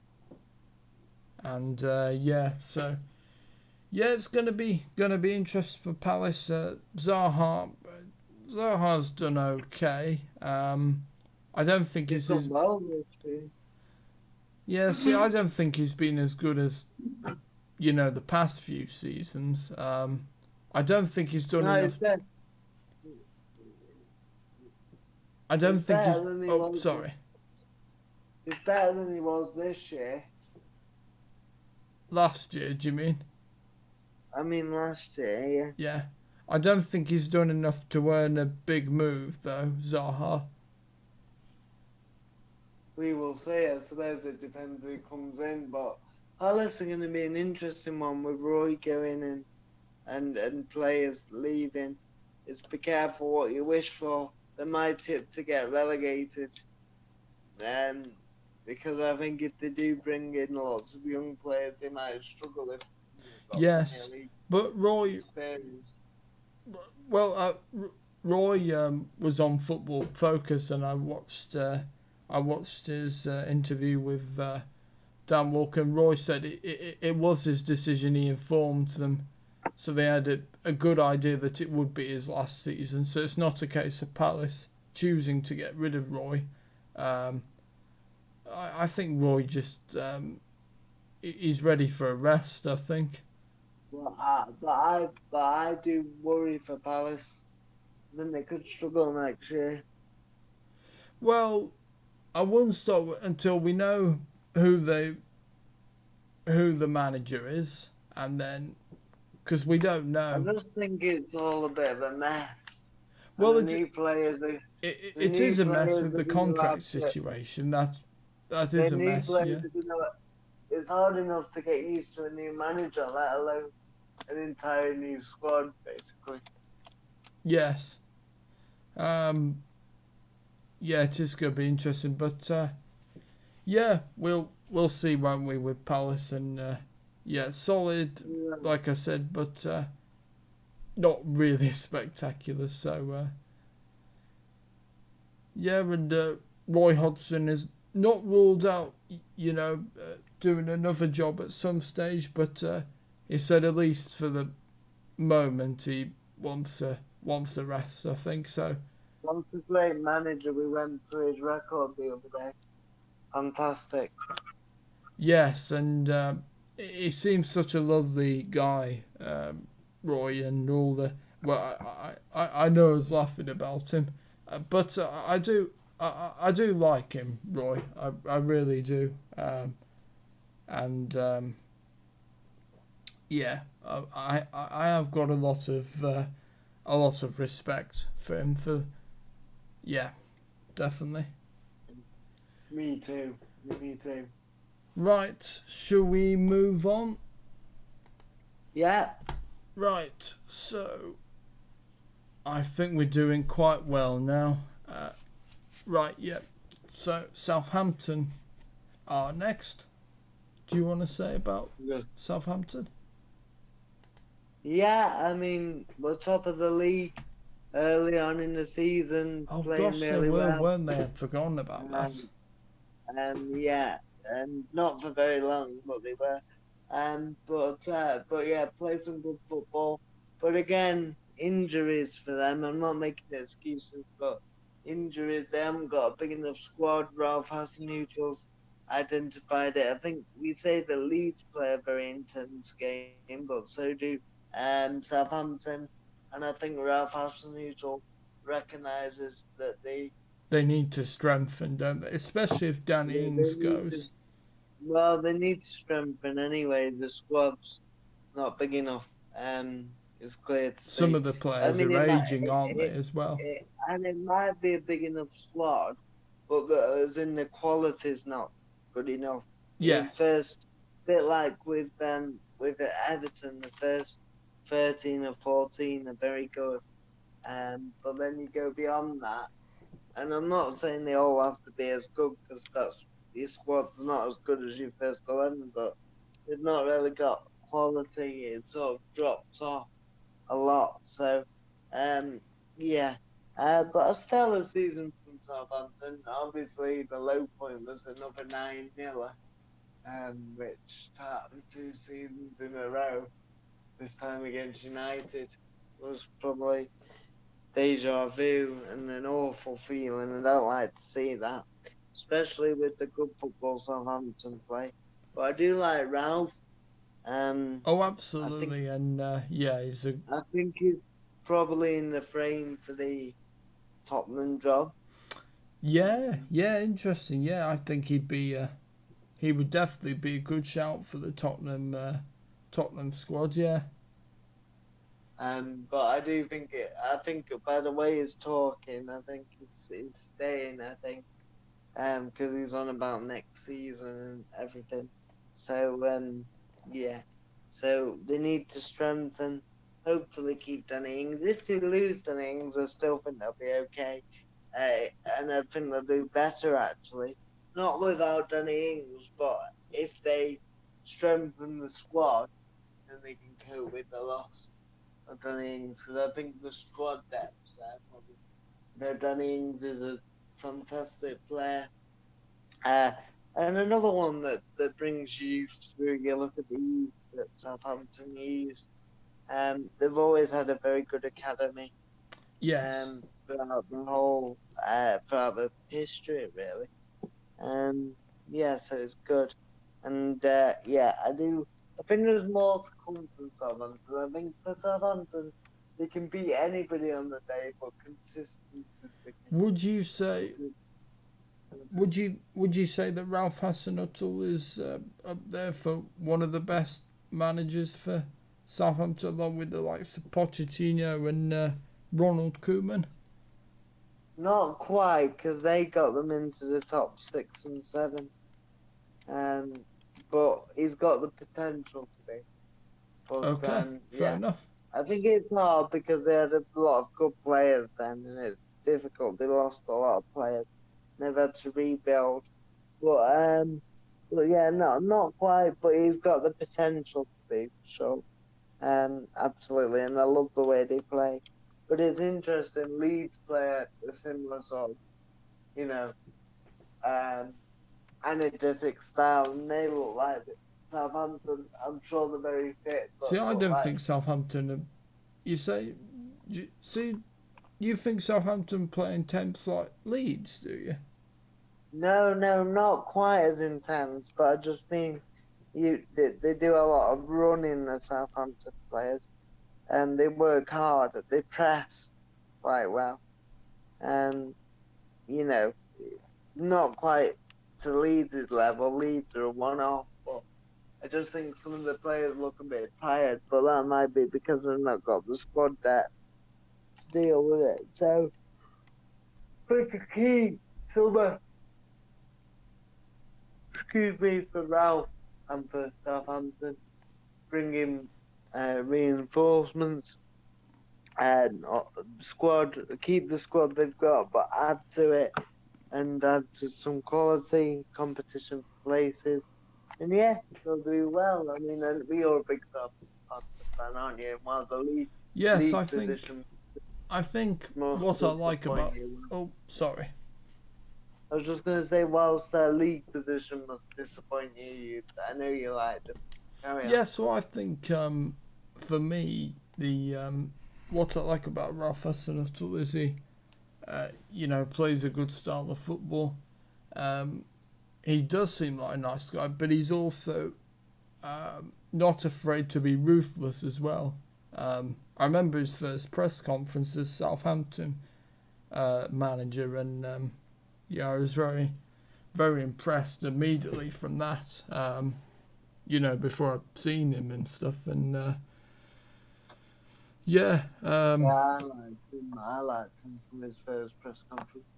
Yeah, and he's been through some difficult times there. When they'd lost to Leicester 9-0, it would have been very easy for the board to sack him. Yeah, because they were close to relegation, weren't they, at that point? Well, they were in the relegation zone, and for the next few games, he didn't do very well either. But they stuck with him. They ended the season well. They started this season well. Okay, they've dropped off, but they just need to find consistency, and I think they'll do that with a deeper squad. Yep. Well, let's hope that they'll be able to invest more and, shake the squad up. Right, okay. So the next team is Brighton and Hove Albion. Yeah. Your second favourite team, or maybe along with Leicester. So I'll let you. Definitely one of my favourites. Yeah. I'll let you talk about the mighty Seagulls. Yep. Like you, Sam. I think they've really missed Tariq Lamptey, haven't they? Because he's been injured. What a player he's proved to be. I've liked him hugely. You know, like you, Tariq Lamptey. Massive. Yeah, I've missed him. It's a shame. But I hope he carries on. And he's signed a new contract at Brighton. So good Oh, on he him. did. Of course, he did. Yeah. Talk of him going. So yeah. So yeah, well done. Brighton. We feared that they would go down, didn't we? We did, because they didn't take the chances, did they? Really? Yeah. A bit like Liverpool, but on a worse scale in terms of they didn't create that much. No. They didn't score. But So, to be fair to them, they managed to put on a bit of a run, didn't they? And, they did, and they played great, and they did absolutely boss teams, wouldn't they? But wouldn't score, and then would end up losing. Yeah, I'm thinking of. Do you remember the United game when they hit the target? Oh, must have been about 7 times, maybe. Yeah, I do. But they've had a lot of that games that I've seen them play well in, and then they end up losing. The build-up play is very good, but their end product hasn't been good. So I think they just need to work on that, not just with new players, but with the players they've got. They need to work on that transition. No, of course, yeah, I get you. They play great football up until the final third of the pitch, and then it just doesn't happen, or they'll miss a load of chances. So yeah, I think they need to work on that and maybe bring in a bit more attacking player as well, but certainly work on it, because I think it's an area they need to address. But have you been disappointed then that they've not done better this year, Brighton? Or you happy that? No, I think for them to still stay up. No, I think it's still good for Brighton, and yeah. Right, ready to move on. Good stuff, and I know you like Graham Potter as well. Yes. Yeah. Right, Burnley. Well, yeah, they've. Sean does it again. Yes, not been a particularly great season, but they've just about managed to stay up. I mean, yeah. I think it's hard because Sean Dice didn't get any money to spend because of the coronavirus pandemic. Not that they have that much money anyway. But I think he does an amazing job and gets the best out of the players he's got. But now they've got new owners. That's got to be a positive step forward. Yes. Certainly, if they have even got a little bit more money, that'll do them good. Yes. Although, do you think he's taken them kind of as far as he can, Sean Dyche, really? With the money he gets, yes. But if they give him more money and backing, he can certainly take them further. Right. Because, yeah, I don't know. I just think he's been at Burnley a really long time, obviously. I just feel he's taken them as far as he possibly can, and they might benefit from a change of voice. And I think you need to be careful what you wish for, though, because they could change the manager and try and play expensive football and get relegated because they don't really have the players to play expensive football. So you got to be careful. Well, yeah, that is true. I just feel that maybe he's taken them as far as he can, but that's just Is my that view. because you don't like the style of play? Because don't forget, Burnley, you have to play to your team's strengths. If Burnley tried to play like Man City every week, they'd get hammered.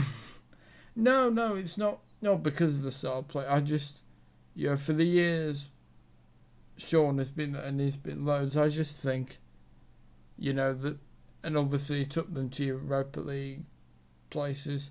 I just think he's kind of, I just feel that he's just taken them, as far as he can. I think you've got to give him a few transfer windows with this new money if it's there. Yes, that is true. It'd be interesting to see, how much he'll get from the new owners, and it'd be certainly very interesting. Right, ready to move on? Yeah. So Fulham, Fulham. Well, there was a slight glimmer of hope that they'd stay up because they did, have a good run, but if I'm honest, it was only really a slight glimmer of hope, wasn't it?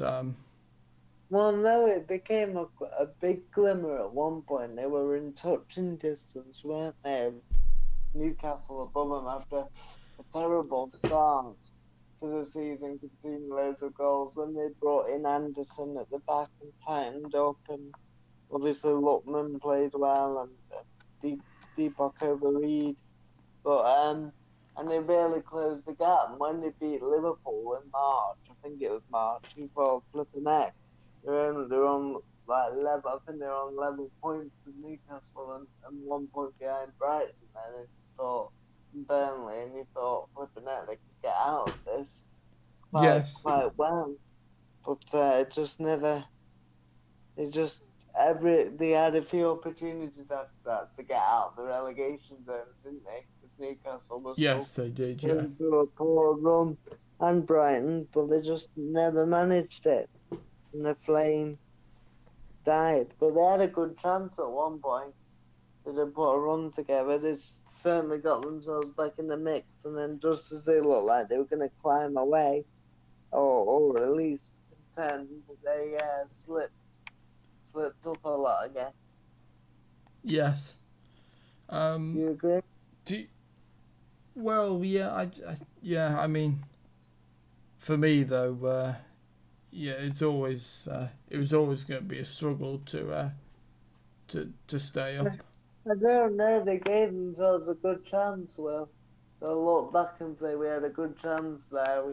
We clawed back a lot of points and then I just don't. it. Yes, they did tighten up defensively, but they didn't score enough goals, did they? Really? No.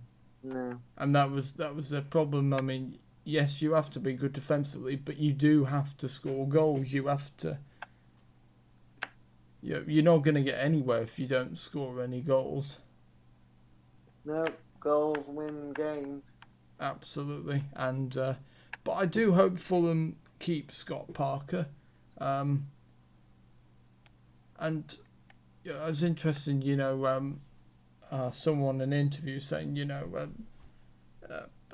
some pundits saying, the question is, will Scott still have the energy to carry on?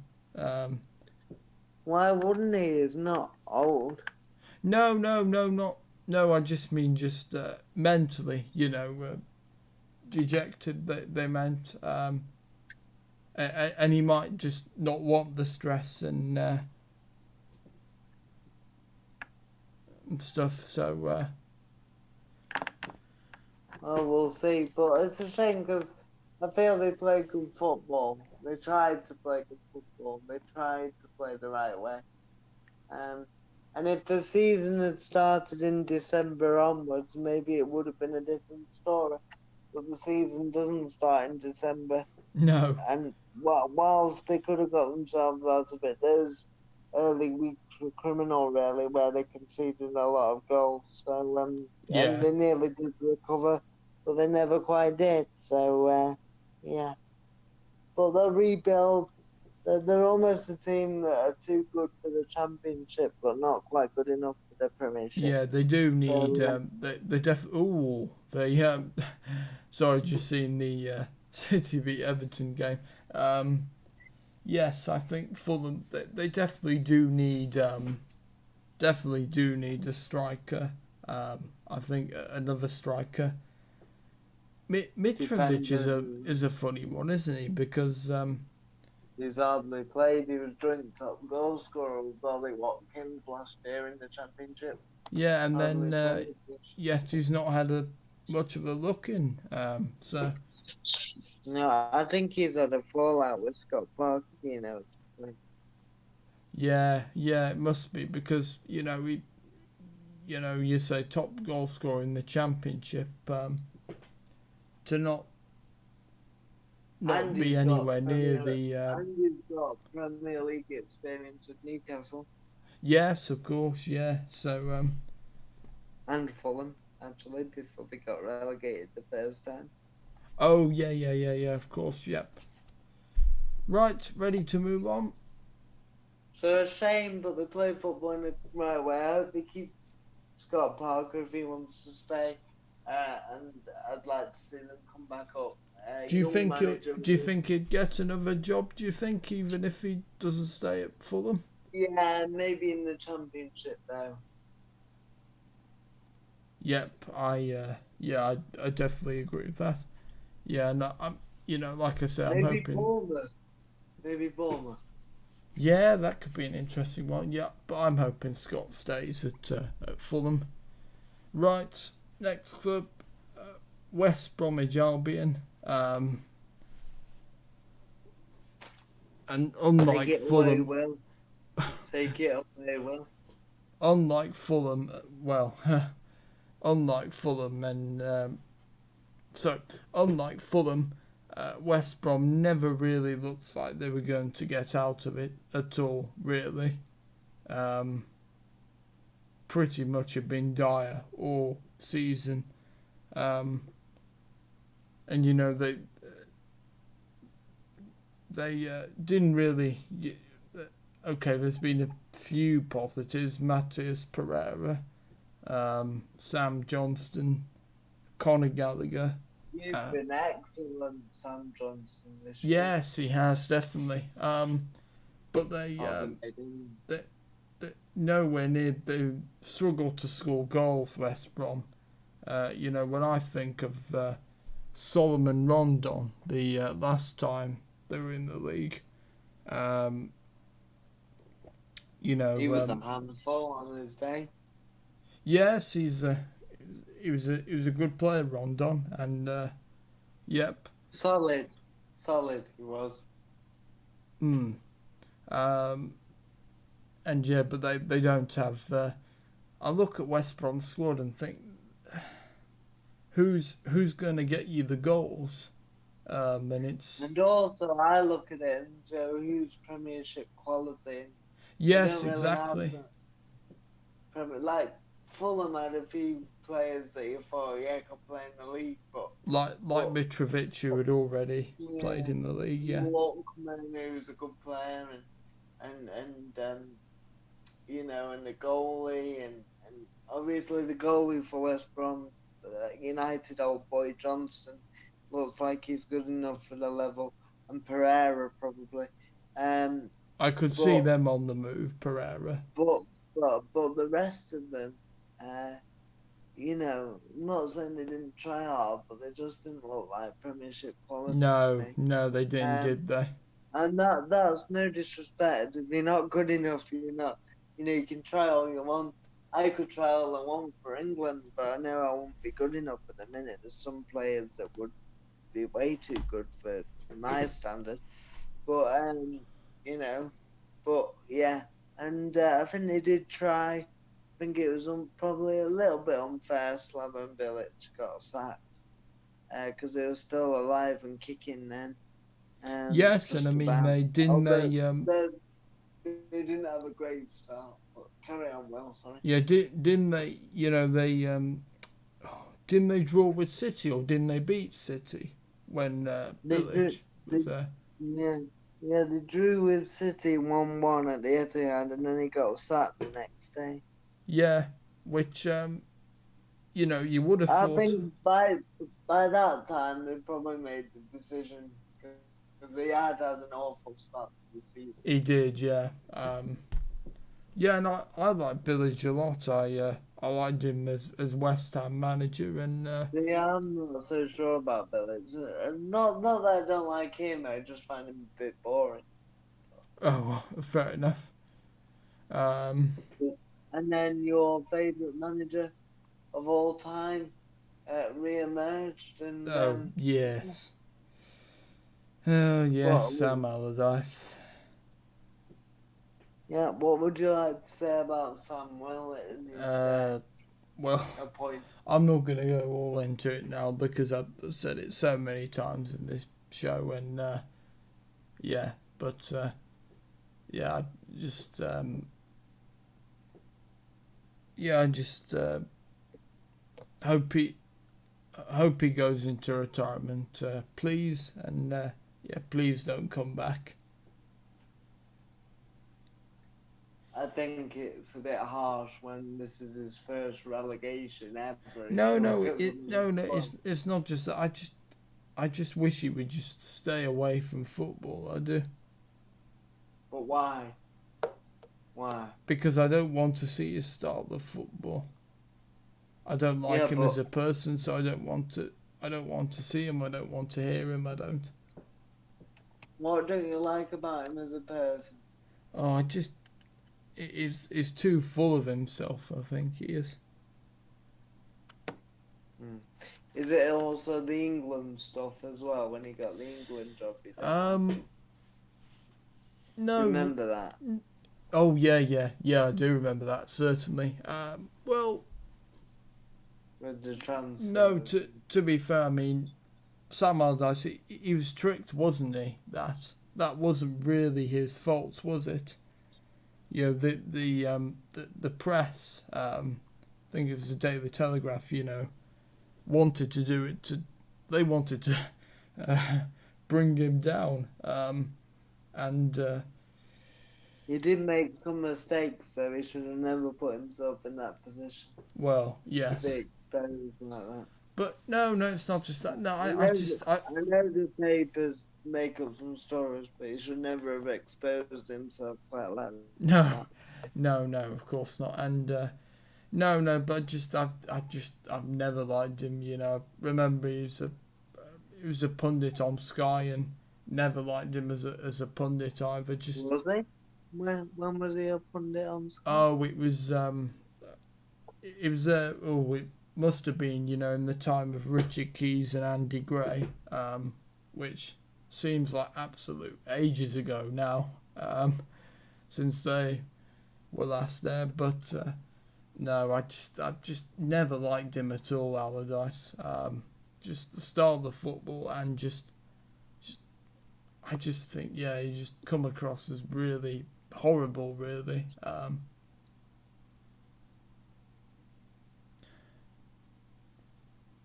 Fair enough. So, yep, I'm hoping he permanently retires from football. You never know, he might get the Wolves job as a stopgap. Well. I'm just trying to wind you up now, Will. Well, let's hope not. Well, I hope not. Certainly hope not. Big Sam gets Wolves to the Europa League. You must be in dream world.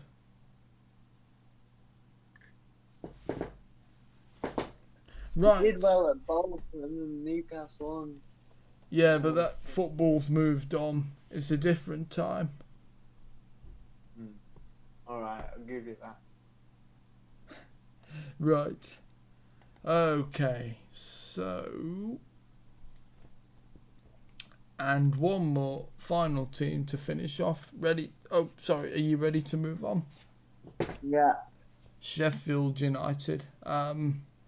Sheffield United. Oh, well, they had an amazing season last season. They did, yeah. Punched above the weight. Could have got, apart from up until the last 3 games of the season, I think, could have got into the Champions League mathematically. Last season, yeah. Yeah. And then this season, it just never really got going. I think they tried, but I think everything caught up with them. Yeah. The lack of squad depth, the age of the squad. They didn't strengthen, really, did they? Really?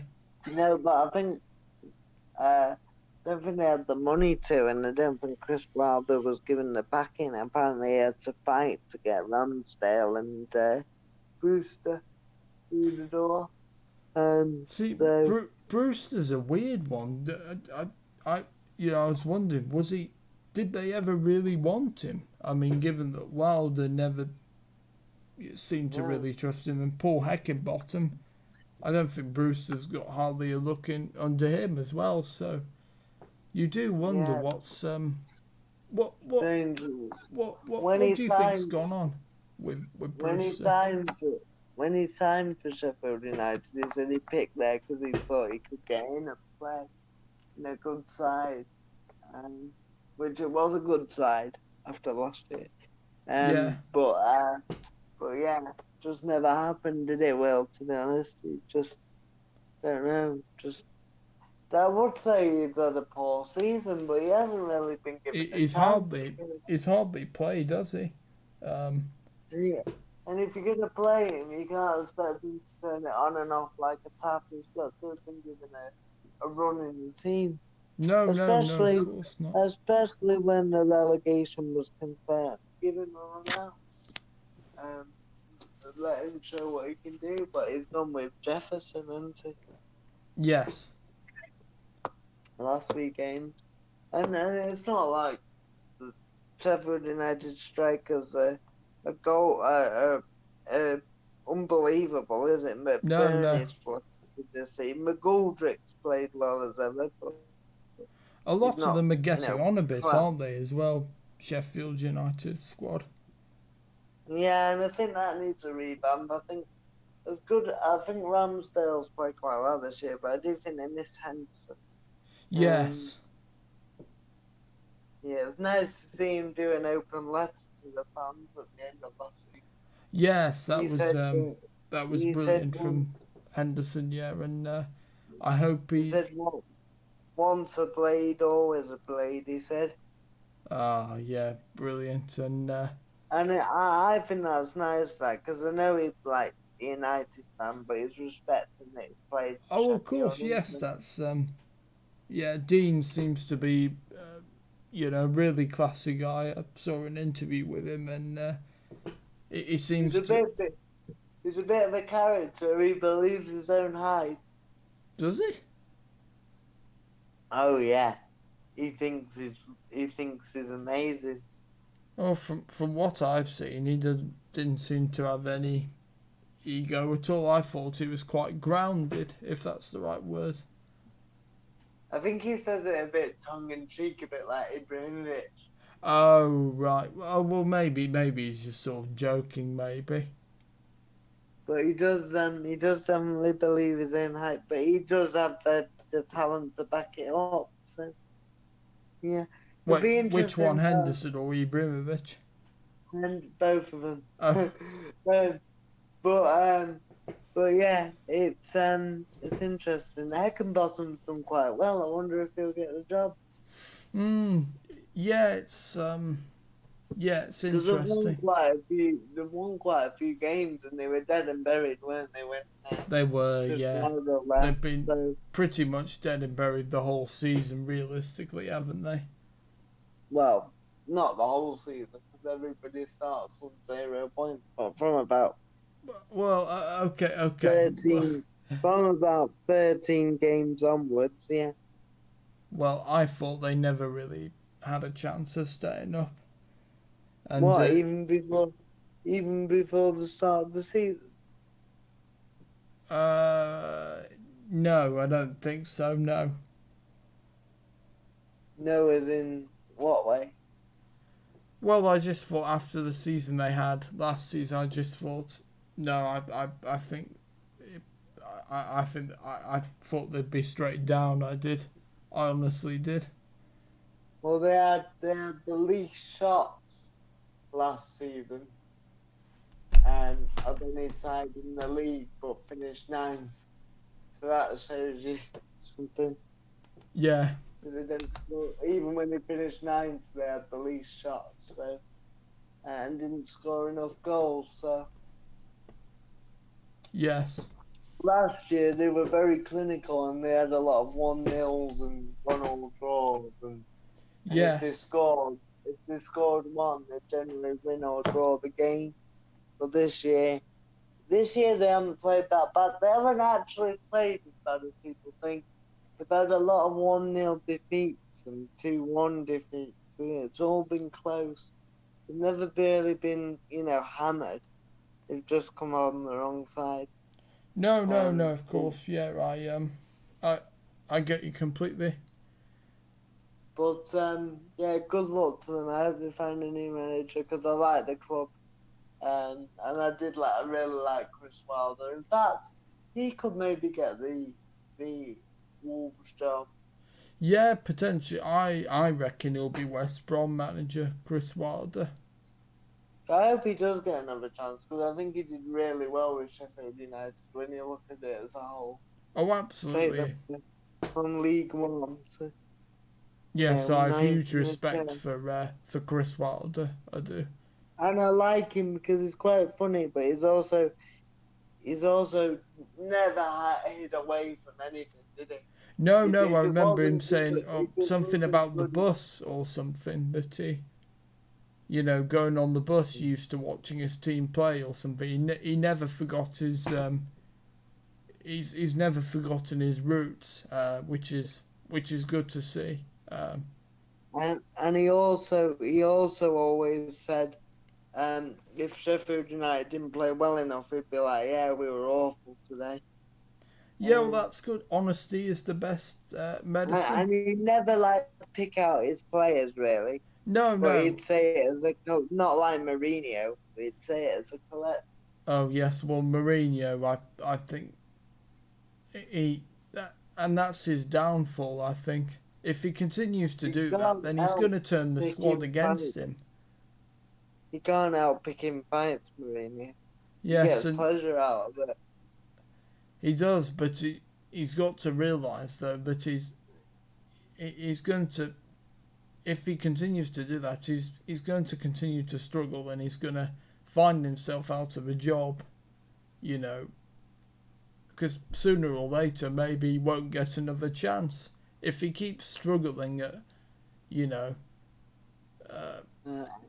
next few jobs. Eventually, no one's going to pick up the phone and ask him.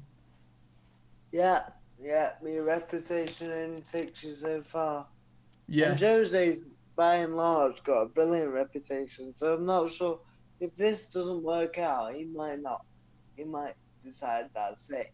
I don't want to ruin my whole everything good that I've done, unless after this he might take the Portugal job. I could see that. Yes, I think an international manager. I could see Mourinho definitely doing that. I think. Because he's never done it, has he? So no, and that's his one of his dream gigs, the Portugal job, to be international, to be manager of the international team. And then he won't have to deal with the players every week. He won't be able to fall out with them much. No, because he won't see them all the time. No. Mind you, knowing Mourinho would probably fall out still. Yes. Right, and that's it. We've gone through all the teams. Gosh, yeah, it's been a long night. It has, but it is our final show. Absolutely. Right. So, thank you everyone for watching, and my thanks to Sam Taylor. Thank you, Sam. Are you ready? Are you ready to go? Are you, Will? I'm ready to go. Yeah, we've covered pretty much everything, and yeah, there's nothing more left to cover, and it's Right. it's been a long night. So thank you to Sam Taylor. Thank you, Sam. Yeah, you're welcome. And can I just say something? Oh, of Thank you course. to everybody. Thank you to you, Mr. TubeMix, for this whole show. We'll reiterate it. We're not coming back in the same format next year. Yeah, but it's not. It's not it- end. It's not the end, though. It's not the end. We're going to come back once a month or so. But we're all doing different things next year, and that's why. But this has been brilliant over lockdown. I hope you as viewers have enjoyed the ride with us over the past, over the past 14 months or so. Gosh, yeah, it's been And amazing. it's been brilliant, Will. It's brought us all together, and I know we give you stick, but honestly, without you, honestly, you did not realise how good this has been for us all. Oh no, during of this course, lockdown. and for me as well. I mean, and yeah, for me and you guys, it's just it really is a pleasure. It really is. We have a laugh, and it's great. It's really great, and I look forward to the next chapter.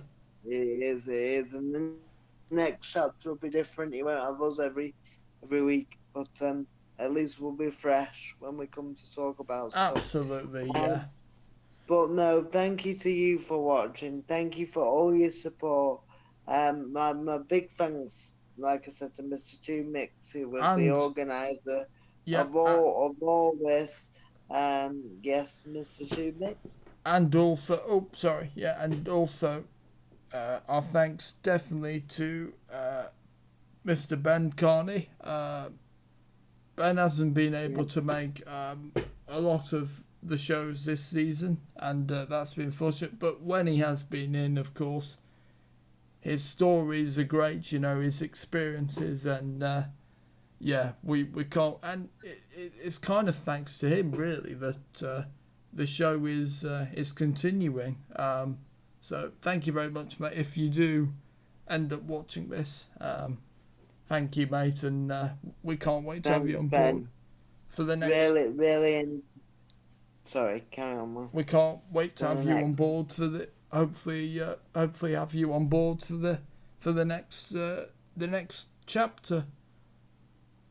No, it's been brilliant, and thank you, everyone, and thanks to JLIWheels as well. Of course. To Alex as well. Big thank you. Yes, of course, yes. For the shows he's been on as a guest.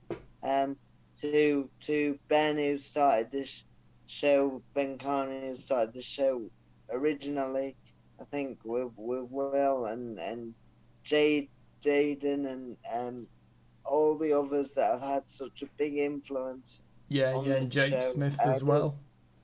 Jake Smith, I don't know if you want to say a little speech, Will, or you feel like you've said everything. No, I think, thank you very much. Even though it is kind of the end of an era, and it is in some way, but it may be the end of this current format, as I said, but it isn't the end of the show.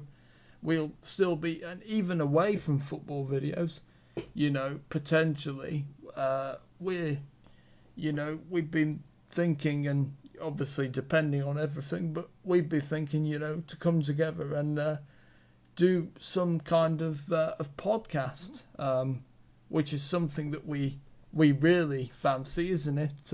We've been talking about it, and it's an idea that really appeals to us. When it's not just this, it's not really any specific topic. I think, just this sort of having a laugh, maybe in a pub somewhere, just reminiscing and stuff, and it is something that really appeals to us. So watch this space, definitely. Absolutely, and no, it's been brilliant to have you as viewers. I hope that during this difficult time. You've enjoyed this as much as we have. We've had a ball. You We know, absolutely have. we've had a ball without kicking a ball, if you know what I mean. Absolutely. Oh, I like that. Yeah, that's good. That's really good. In fact, I'm thinking, Will, and I'll talk to you about this off air. In fact, no, I'm gonna leave it and talk to you about it in the next couple of days. But we may have a surprise. Oh, For you. okay. Anyway, Excuse me. but you as viewers, anyway. But no, thanks for watching, everybody. Your support has been incredible. Through the highs and lows. So Absolutely. take care of yourselves. Have a lovely summer. Come on, England in the Euros. We might do the odd European match here and there, but we'll have to see. Yeah, we'll do. We'll I certainly think be I think we doing- want to do a preview show certainly, and even if we don't do, the actual match build-ups, we could potentially do just a general, Euros overview maybe. Yeah. Come on, England. Who And, knows? Watch this space. Yeah, I was gonna say, watch this space. We will be back. But for now, have a wonderful, wonderful summer. With whatever you do, enjoy your new sense of freedom, like we all will. And yeah, from me, Samuel Taylor, and yes, from yourself, Mr. TubeMix. Yeah. And from all the Football Central team, thanks for watching. And we'll see you in the summer of the start of next season, 2021. Yes. 22 season. From all of us here, the 2021 season.